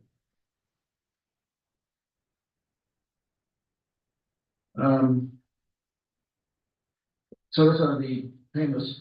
At the very end of the minutes, or I'm sorry, am I getting ahead of myself? No, you're fine. Okay. Go ahead. At the very end of the minutes, we have, additional information, the annual disclosure of interest statement as required by Williams Statute 6-5-19 was received from trustee Hager. I don't recall that happening. Is that something was that a paperwork shuffling, or did I just not pay attention and miss that?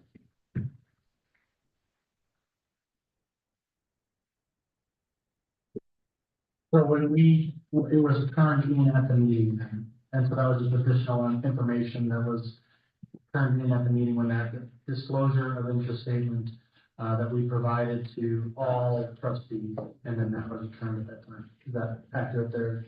Yeah, everyone else is The previous. at the December meeting, no one was out then, that is the next meeting.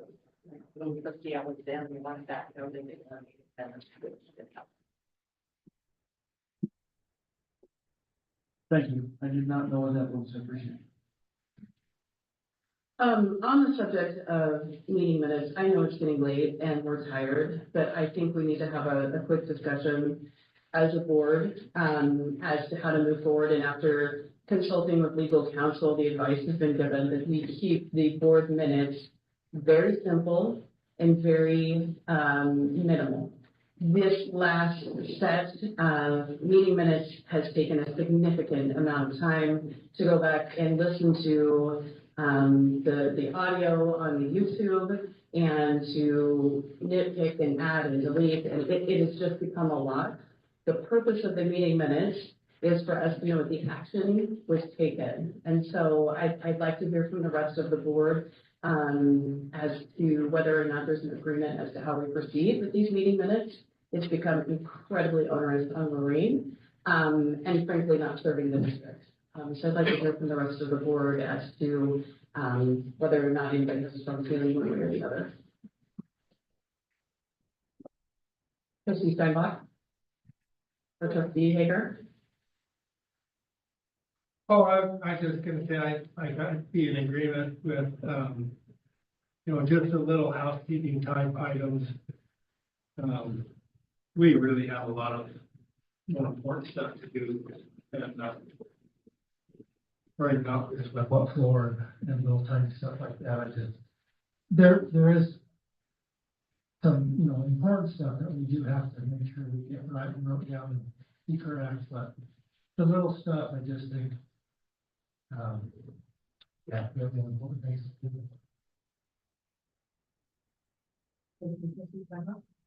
I would agree, and I think that in meetings or on boards that I've sat on in the past, we have received direction from our legal counsel to make sure that we have the important stuff in the meeting, in the minutes, but that we refrain from the nitpicking stuff. And so I would agree. I think that it is becoming almost a gotcha that it's inappropriate, and it's not, it really doesn't serve us well.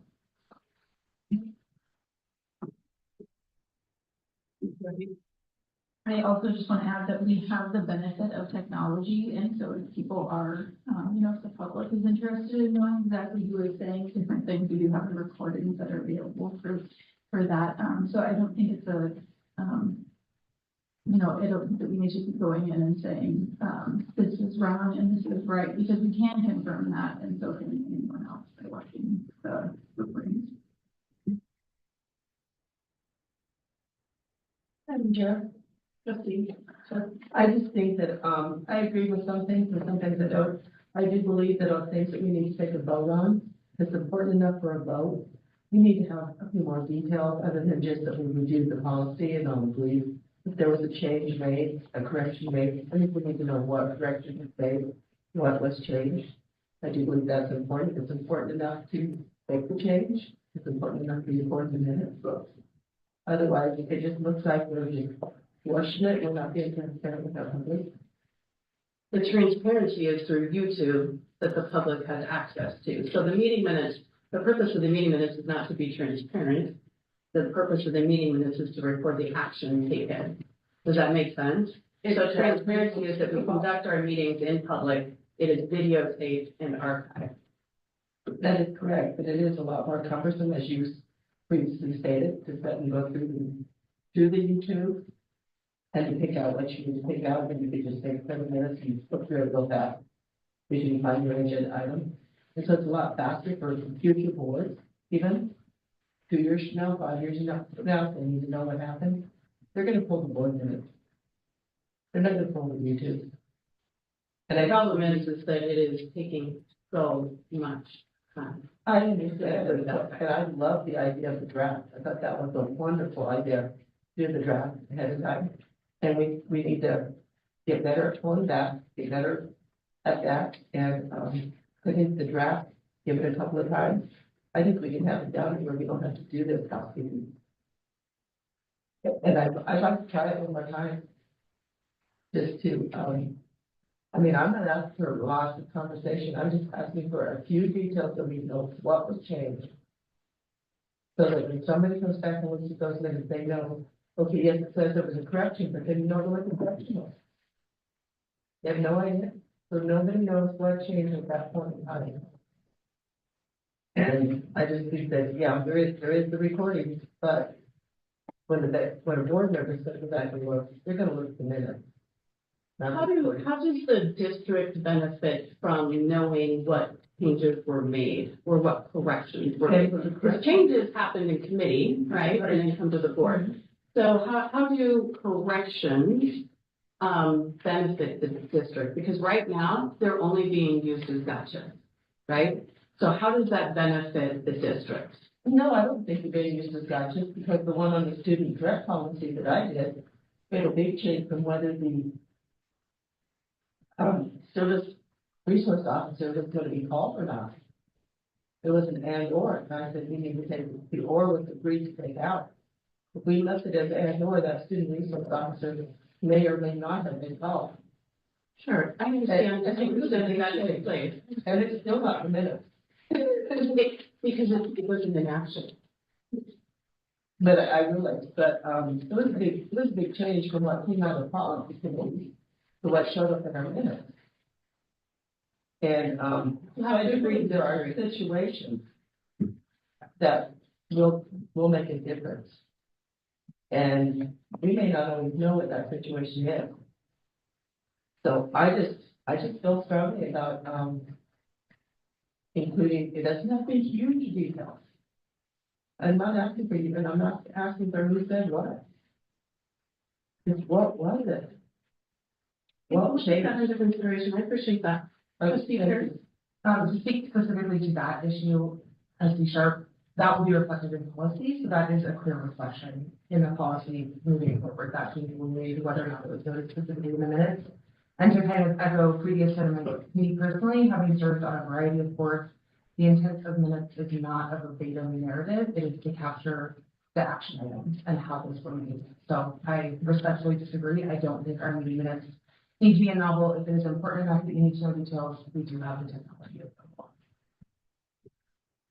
So I just ask the board to keep that in mind as we do record. We're gonna try one more month with the draft and hopefully it goes better. We've wasted a significant amount of time this month on it. And, as Trustee Higgins said, we've got a lot bigger picture, Brian, and more important things to do. With that, any further discussion? All those in favor of approving the meeting minutes of January 14, 2025, regular board meeting, please signify by saying aye. Aye. Any opposed? Any abstained? Those minutes are approved.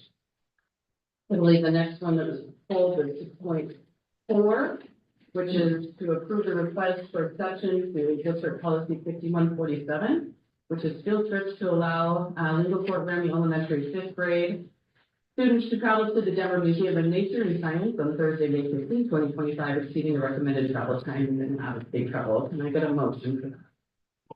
So moved. Can I get a second? Is there any discussion? Yes, Madam Chair. The only reason I pulled that is because, just to be fair, since last meeting, I asked Southeast, after they got back from their field trip, that they would write a small paragraph or a few lines about what they enjoyed most about the field trip and what they learned from it. And so it was only fair that I would ask the Wingwood to do the same thing as I would ask Southeast to do. Otherwise, I think it's a wonderful idea. Trustee Alexander, out of fairness, I think I should share with you as well, I received a significant amount of feedback about the board assigning things to teachers.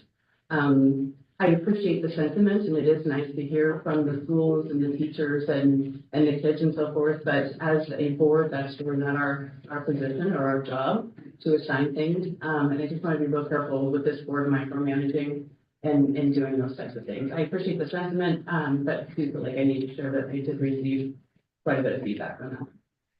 Any further discussion on 6.4? All those in favor of approving 6.4 of District Policy 5147, allowing LFL fifth grade to go to the Denver Museum of Nature and Science in Denver, signify by saying aye. Aye. All those opposed? Any abstain? Motion carries. Now on to old business. First item on old business is to consider approval of proposed revisions to District Policy 5131.25, which is the student threats of violence. Can I get a motion? Do I have a second? Any discussion? This is the second and final reading. All those in favor of approving District Policy 5131.25, the student threats of violence, please signify by saying aye. Aye. Any opposed? Any abstain? Motion carries. On to new business, 8.1. Consider acceptance of the WDE mental health grant for the 2024-2025 school year. May I have a motion? So moved. May I have a second? Any discussion? All those in favor? Oh. Okay. Ms. Gates. Madam Chair, members of the board, I would like to just share this. This is hopefully a 2-year state grant. It's not a federal grant.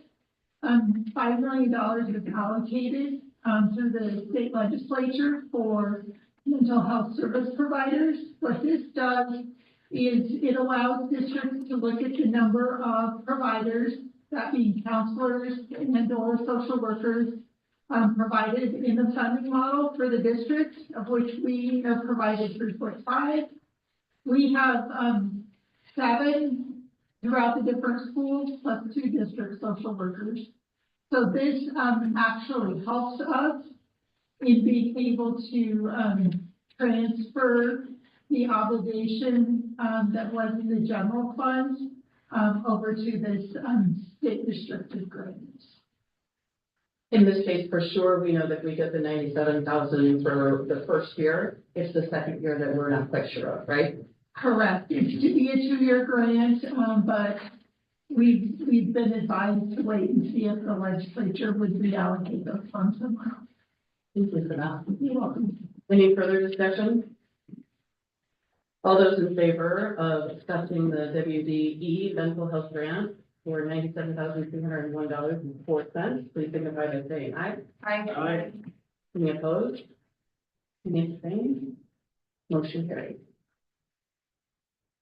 8.2, accept the Wyoming Department of Audit at-risk lit audit and the district response. May I have a motion? May I have a second? Second. Any discussion?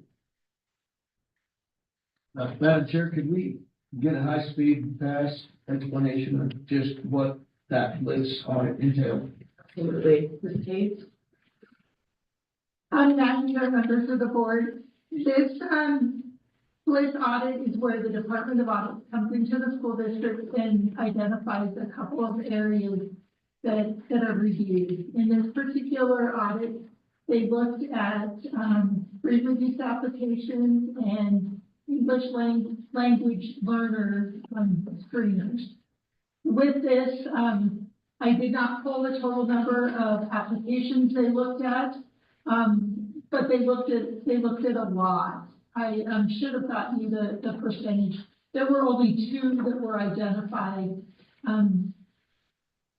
There was not supporting documentation for them being identified as direct certification. And there was 1 ELL student that didn't have a screen. It's important for both of those categories for you to be aware that the individuals that were doing those tasks at the time were not present in the current capacity that they were looking at. So it was other people pulling the information that was being reviewed, meaning that the person that had done those tasks wasn't available to answer questions.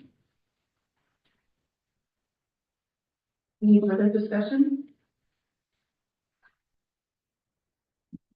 Okay, all those in favor of accepting the Lyman Department of Audit at risk list audit and the district response, please signify by saying aye. Aye. Any opposed? Any abstained? Motion carries. 8.3, considering the acceptance of certified staff resignation. This is accepting the resignation of TMS PHS school nurse Carrie Hurley, effective at the end of the year. Can I get a motion? So moved. Can I get a second? Second. Any discussion? All those in favor of accepting the resignation of TMS PHS school nurse Carrie Hurley, please signify by saying aye. Aye. Any opposed? Any abstain? Motion carried. 8.4, consider approval of offering teaching contracts for the 2025-2026 school year. This is approving the teaching contract with Corbin Harris as a foreign language Spanish teacher at CMS and PHS for 2025-2026 school year pending certification, and a teaching contract to Catherine Lewis as an instrumental music teacher at CMS PHS for the 2025-26 school year pending certification. Can I get a motion? May I have a second? Any discussion? I just have one question. It says, for pending certification, is this person just graduating or are they having to do like an alternative? So for each, they're still in the process of applying either for, from out of state or through their finishing of their programming. Any further discussion? All those in favor of offering a teaching contract to Corbin Harris for the foreign language Spanish teacher at TMS and PHS, and Catherine Lewis as the instrumental music teacher at TMS PHS for the 2025-2026 school year pending certification, please signify by saying aye. Aye. Any opposed? Any abstained? Motion carried. 8.5, consider approval of offering an administrator contract for the 2025-26 school year and waiver of continuing contract status to Logan Barker as the principal at Ferguson Middle School. Can I get a motion? Can I get a second? Second.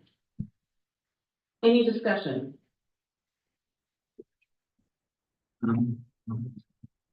Madam Chair, I just wanted to,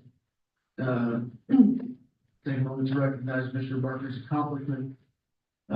He had, a very difficult task to accomplish. He had to, differentiate himself from a pack of very qualified candidates, and he pulled it off.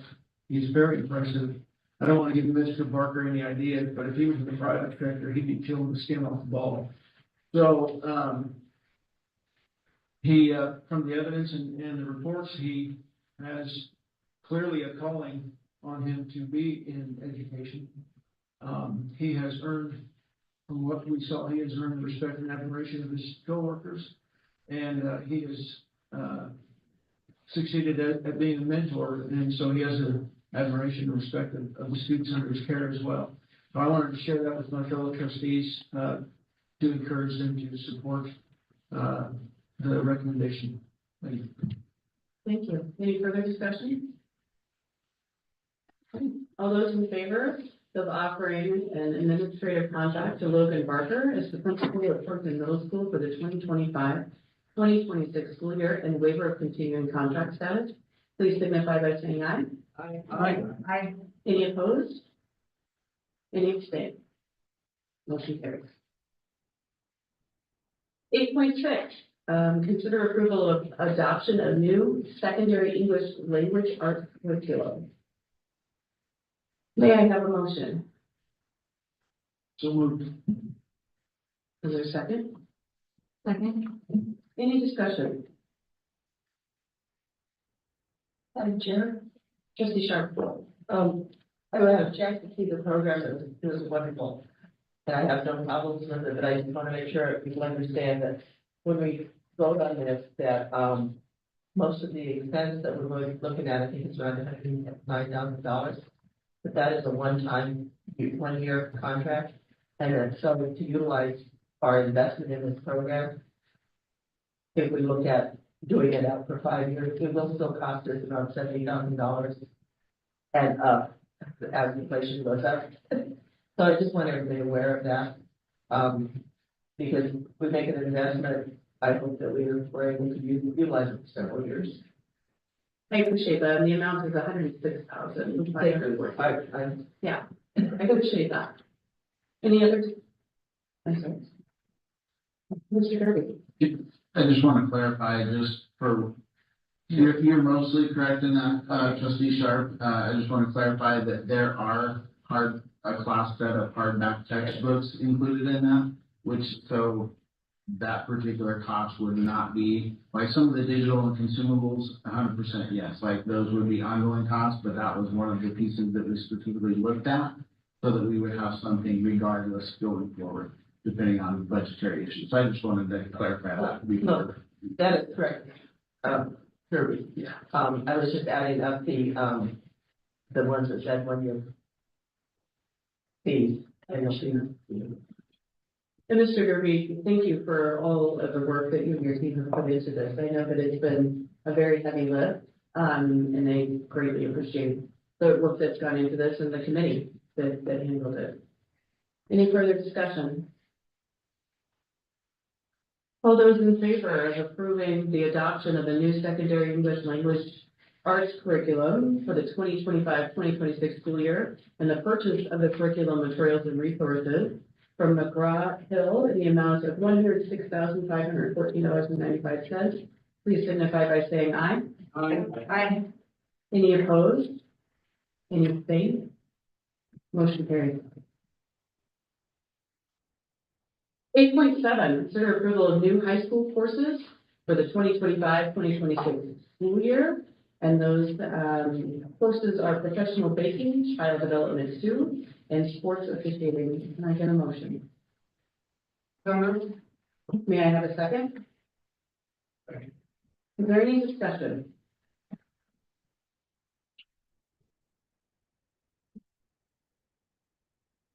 With no discussion, all those in favor of approving new high school courses for the 25-26 school year to include professional baking, child development, student sports officiating, please signify by saying aye. Aye. Any opposed? Any abstained? Motion carries.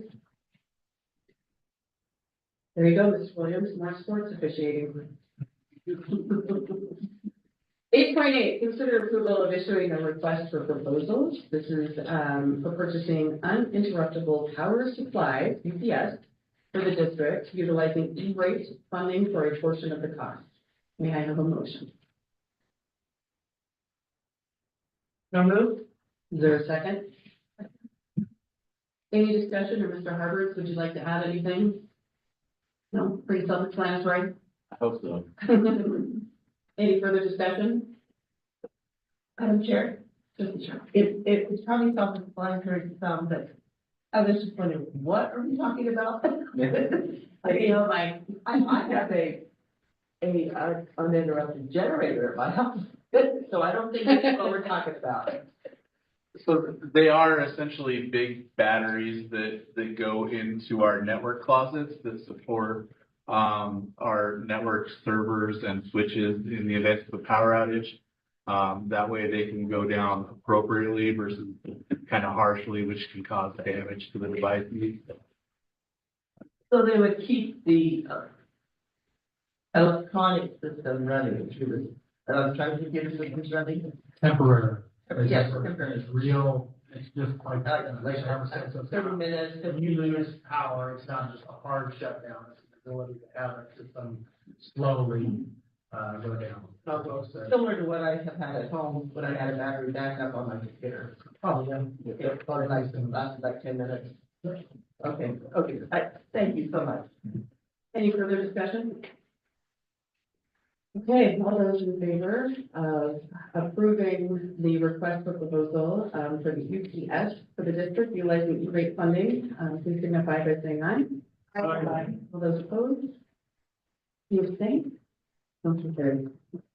8.9, consider approval of purchase exceeding $5,000 for replacement laptops in the total amount of $76,522.82, which will be funded by the general fund for technology. May I have a motion? I can move.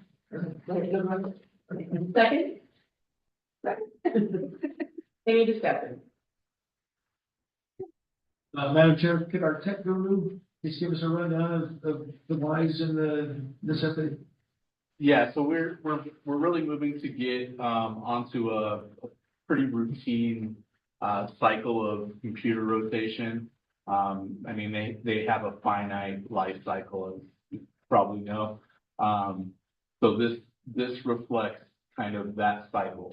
That's the number that you should expect to see for our staff computers each year, is that 75 mark.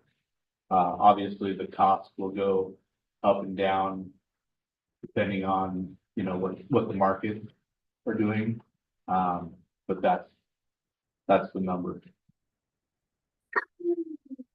Any further discussion? All those in favor of approving the purchase of 75 replacement laptops and 30 docking stations from Dell in the amount of $76,522.82, please signify by saying aye. Aye. Any opposed? Any abstain? Motion carries. 8.10, consider approval of contracting with Frontline Technologies for asset management and help desk. This is for implementation of licensing of asset management and help desk programs to manage physical inventory control of technology assets, in particular one-on-one computing devices through June of 2026, and the total amount of $10,606.89 from the general fund for technology. We have a motion. So moved. Is there a second? Second. Any discussion or information needed from Mr. Herbert? All right, with no discussion.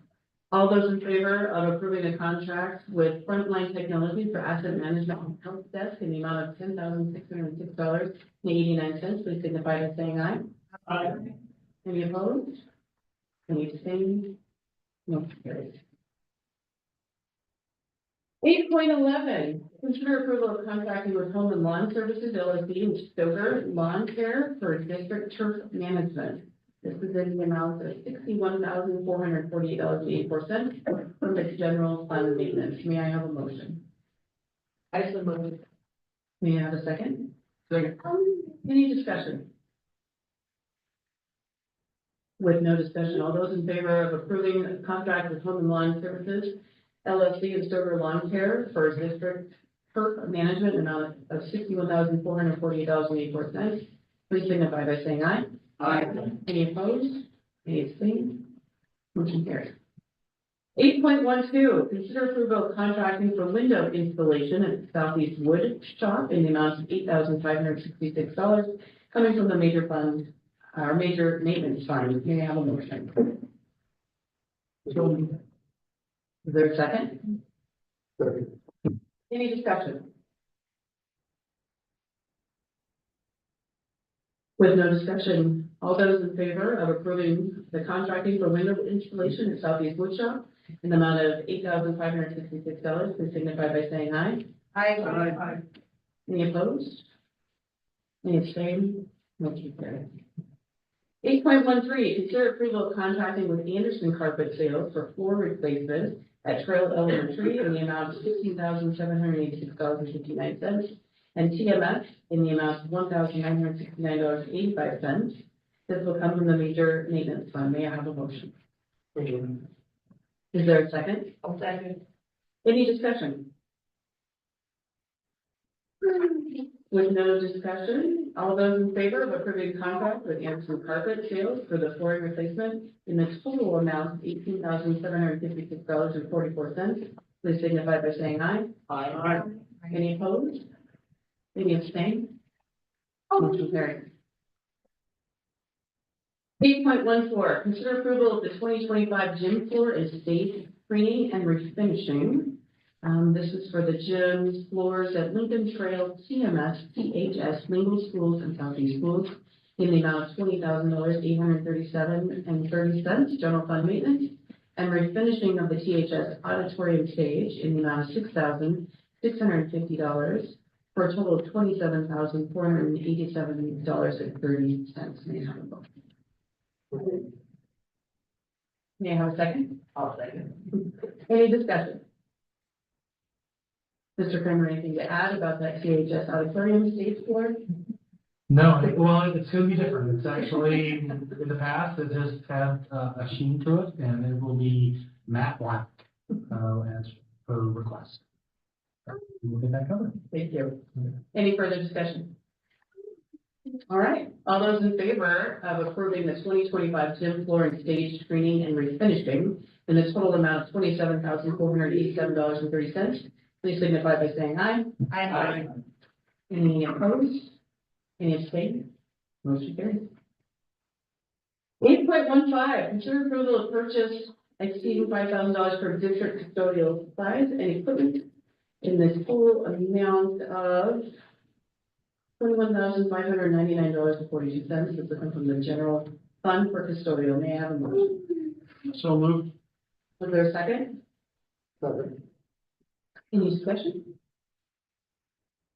With no discussion, I ask for all of those in favor of approving the purchase exceeding $5,000 for custodial supplies and equipment in the amount of $21,599.46, signify by saying aye. Aye. Any opposed? Any abstain? Motion carries. Oh, boy. Without that happening. We're to the portion of the meeting, where if the board has any topics for discussion with each other, this would be the time to bring them. Anyone have anything? Just a couple of quick ones. Trustee Goulart?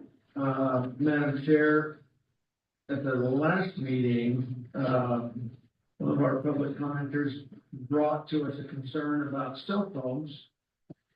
And I did notice that,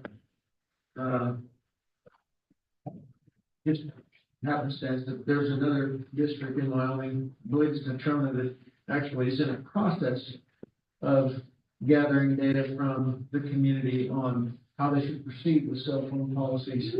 So I wanted to throw out the idea that perhaps it's time for us to consider doing something similar, as far as that issue goes. And then the other thing that was brought to our attention, by a teacher and actually by some others as well, in that meeting was a question about, or not so much a question, but letting us know about this policy of giving 50% credit to students, even if they don't turn in an assignment or complete their work. So I wanted to get some clarity on that issue as well, please.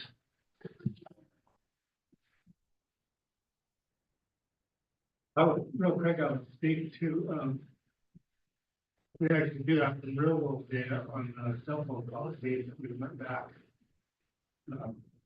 previous year at CHS. That would, we've tried that, so the thing, we do have a little bit of experience in a cell phone policy. And the process of finding it. Not always just a one size fits all policy everywhere. I would be curious on that subject if there's actually a problem. Or if it's just perceived because this seems to be the trend nationally, right? And kind of a hot topic. So I would be curious as to whether or not it's even a problem. I can speak personally to Southeast, where my kids go. There's not a kid there that doesn't have a cell phone in their back pocket, but I've never seen them be used in the hallways. I know my children say, you know, nobody's pulling them out of class. So I would question whether or not it's even a problem. I think that cell phones are something that our kids have to deal with, right, that we didn't have. And I sometimes wonder, is it better to teach them how to appropriately use them as opposed to taking them? Because that's not what the real world poses. Oh my God, it's getting late and I can't even form studies anymore. But just something to ponder. I think it's a good subject to discuss, but trustee Hager is correct. We discussed that at length and I think we do have data from that. So just so everybody is aware that we do have a cell phone policy in all 3 high schools and middle school. They are a little unique based on the features of each building because Southeast doesn't have open campus. And so there aren't the challenges of, you know, they do have 2 classes that are outdoors and there are some challenges with going in and out, but it's a short distance. For Torrington High School, we do have 4 different classes offered outside of the building. And so enforcement within that handbook is there are no cell phones in classrooms. They should not be in use. If they're in use in the classroom, that is a teacher not following the handbook. And so we can put as many rules as we want as a group here, and we can have as many people tell us, oh my gosh, cell phones are a problem. But if it's not enforced, that's a classroom management piece, as opposed to what might be a rule making piece. And that's one of the features and things that unfortunately is challenging. And I talked to one teacher and in that answer it was, I don't want to have to do it. I also don't want to have to enforce it. Me neither. Unfortunately, when you're in that classroom structure and that rule is within that handbook, it does become your responsibility to enforce that rule. And if it's an issue in your classroom, it becomes then one that the principal has to take a look at and really go from there. But it's a really good question because as you see more and more of many of the districts taking a stronger stance, I'm curious as to whether that looks like exactly what we have, a classroom ban, which we already have in place. That is nothing that we would go beyond. The only ban that I could see in going further at Torrington High School would be, we're not gonna allow in anywhere for our students. The challenge then becomes enforcement. Does that mean as soon as I go to ag, auto, weights, any of those classes, that once I go outside, I can use them? Because the other challenge that we have at Torrington High School, kids drive to those classes. They get in the car in the parking lot and drive over to the ag building, which is less than probably half a block. And they drive over to that building. And so do you enforce it in the car? It creates challenges. I mean, it's not something that I don't think we can certainly have more conversation about. Because I think there are some ideas that we can always be mindful of and always try to get better, because I think that is always what we're striving for. But in my conversations with the different administrators, to try to have a one-size-fits-all rule for the district is pretty challenging because of the situations that we find in each building. Madam Chair. Please go ahead. I was just going to give a perspective from the post-secondary world. And this is, I think, a positive perspective. In the last couple of years, have noticed that college students seem to be pretty responsible with their cell phone use. And so I think that as people are getting used to them being part of every part of our life, right? I mean, I am thinking really whatever they're doing before they get to me is preparing them really well for, I mean, they don't use them in class very much, actually.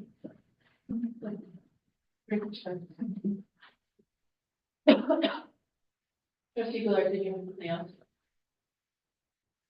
Well, I guess I would just say that based on what I'm hearing, what I think I'm understanding is that at the individual classroom level, the teachers should have everything they need policy-wise to enforce not allowing cell phones to become a distraction.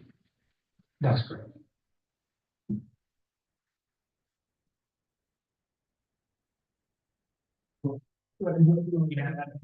Question two, or no, wait, please. No, that's okay. So on the 50%, so actually trustee Hager was part of the committee 2 years ago that we went through extensively in building our grading policy. One of the pieces in the grading policy where we went from what you have is a 4-point grading system where you have 4, 3, 2, 1, 0. Those are averaged then on a standard, sometimes, but really wasn't technically a standards-based grading report card in that situation because we still had averages. When you did that, when you had a 0, when you take an average away from a 0 and the top score is 4, that's a small gap. We went to then a 100-point scale. A 0 on 100 to 100-point scale is a huge difference. And so when you have a 0 on a significant assignment, that can absolutely destroy the grade. It's actually very high consequence, very low reward. Not doing your work, as I've always had it, is a behavior. It isn't an academic. There isn't a time in which a student comes in and they know nothing. I mean, they'll literally, if you're in that class, you know something about that topic. But when you take a 0 on assignment, what you're saying, in essence, as I'm recording that, is you absolutely know nothing about the topic. And so a 0 isn't representative, it's actually representative of behavior. And so when we have behaviors, we need to have behavior consequences. And that is absolutely acceptable in every one of our buildings to have a consequence behaviorally for not doing your work. Typically, the consequence for not doing your work is doing your work. Finding a time. Detention after school. You're gonna come in and you're gonna do your work with me. At lunchtime, we're gonna do closed campus for you. I'm gonna work with Mr. Van Tilburg and have you come in and work with me, and we're gonna get this assignment done. Those are behavior consequences. When we start taking behavior consequences and putting them as academic consequences, that's when students then get disenfranchised with, why would I even try? Why would I even be here? It's a behavior that I'm not doing my work. That's the piece where we do have a situation after 2 weeks of having the 0 in the grade book rather than the consequence, then it goes and moves to a 50. It doesn't fix their test scores, it doesn't fix their grade, but it is it's a non-academic consequence then when you have 50 out of 100, because you shortened that distance between 50 and 100 from 0 to 100, where it's a detrimental effect on their grade. And that's what we talked about specifically when we built that policy and why we had 10 standard deviations away from 100 when we first had a previous scale of 0 to 4. And so those are the reasons why we still have the option. Behavior consequences for behavior of not doing your work, 100% acceptable to performance. The other piece that we try to say is a 0 is motivating to kids. A 0 is motivating to see them have it. I would say grades are motivating for about 70% of our kids. And that's probably being a little generous. I talked to a student who is a relatively good student. At the end of the term, he was absent 3 days, and for every absence that you're gone, you get 3 days afterwards.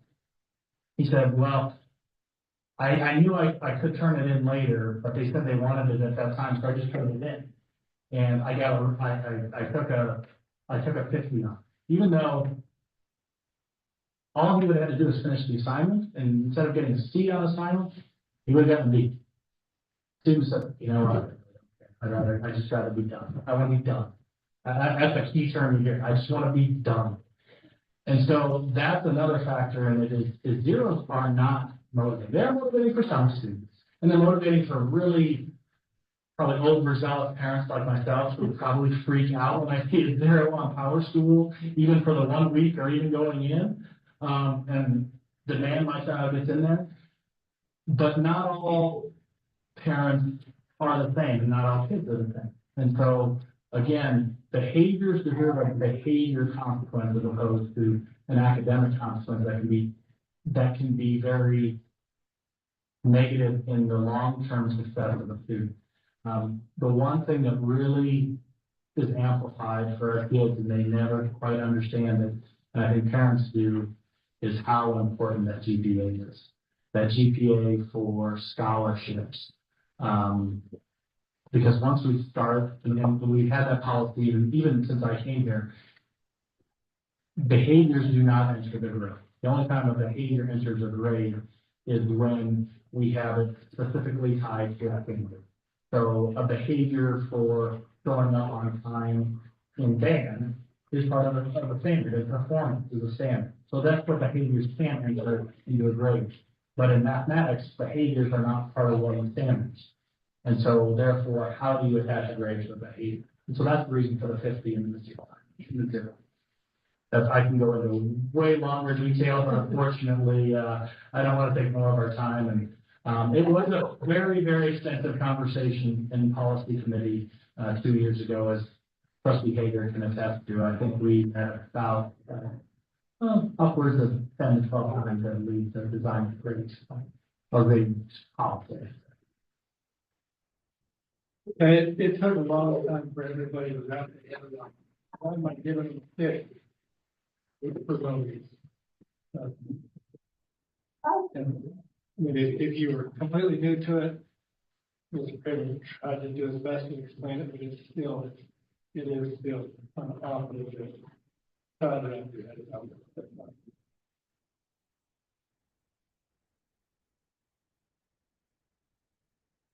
Any further discussion? Before we end our discussion, I may not be a popular opinion, but I do want to consider moving the board meetings to 6 p.m. as opposed to 7. It's 9:30. We didn't even start into the meat of the meeting until 8:30. It gets to be long. So I would ask the board to consider that and probably take action on it at the next meeting so that we can make a decision.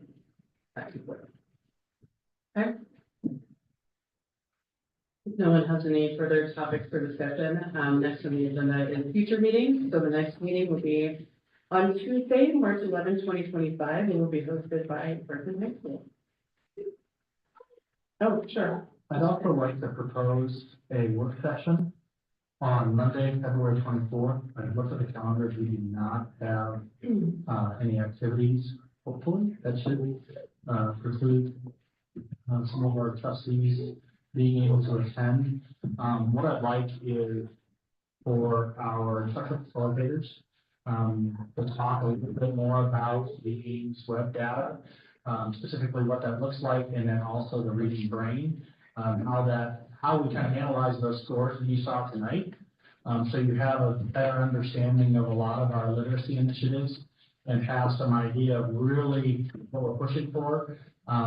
Also, during the March meeting, I will share the district overall scores for both literacy and math, so you get an idea of what, now you have all the pieces from different buildings. The winter benchmark for reading for our district was outstanding. Our teachers in the elementary are working really, really, really hard. It is the first time that all grade levels and the district as a whole, K through 5, met the goal of 10% growth. First time. And so they are working extremely hard. And I think you heard that from each of the individual principals, the K through 5 data was outstanding. We don't have enough right now in the middle school, high school because of the STAR and those type of things to really know where we're at, because we're still working on that being the norm. Seniors taking a benchmark assessment has not been the norm. But one thing none of us are okay with is having a senior going and graduating with a significant reading deficit that we didn't identify and set goals around and intervene in a positive way. And that's what we have to get better at, and that's why we have to set the norm. Yes, seniors, you are going to be assessed in your reading and mathematics because we want to make sure that we're giving you every opportunity to demonstrate your knowledge and also allow us to give you the opportunity to be worked with in a way that we're very confident you walk out those doors with a diploma, that you can fulfill the needs of wherever you want to go. So February 24th, 6 o'clock, that would be at Central Office. And we'll go till 7:30. I will set them at a date, otherwise they would go late into the night, as much as passion that they talk about literacy, so I will set an end date, and the time for them, so. Do we need to make sure that that works for the majority of the board, or Just yet, that'll be fine. Is that all right? work for everybody for the most part? All right. Superintendent's report. So I will share, Who would want that? I will, just on my data here, in regards to our enrollment, red indicates a decline, green indicates an increase. So as you can see, we did not have a significant decline. There are a few, this is our ADM, or average daily membership. So this is what we are funded on. And so you can see that far column is the December, and this is January. So it's a comparison of the previous year and also the previous month. The green indicates an increase from the previous month, not necessarily a comparison to the previous year. So I go down a little bit, you can see scrolling, a mix and match of some that have increased. We did have a slight decline. Last month was 1,581. This month is 1,579. Last year at this time was 1,609. So you will see there has been a decrease in enrollment. Again, we'll take the average at the end along with a 3-year average on our funding. One thing I do just want to, in one of the comments in public comment was talking about teaching students resumes, talking about balancing checkbooks. Personal finance is a senior required course, and those are specific standards with that course. And so there are specific things that we have, especially centered around personal finance. Some of the other things, depending upon which building they are, it kind of varies on what kind of needs it might be addressed. I also know, being in some of those extracurriculars like FFA, those skills are really refined in some of those, not only just your first period through 8th period, but being involved in those other programs really refine and capitalize on that. Along with the great work that Tim Russell is doing in our internship, we have really expanded. And I would encourage parents, she was kind of disheartened today. She came in getting a signature for a field trip to take kids to LCCC. She sent out over, I believe she said over 500 emails and only had 3 students interested in visiting LCCC, which is, it's okay. I tell her, keep working. This is something that we're getting better at, but I would encourage parents, use what we're trying to offer to get kids out to these colleges and universities, just to see what programs are available. Because LCCC has some phenomenal programs, EWC has some amazing programs that are not necessarily just diploma tracks, but certificate tracks that extend their opportunities in the job market, and those visits are really great opportunities. So that's all I have.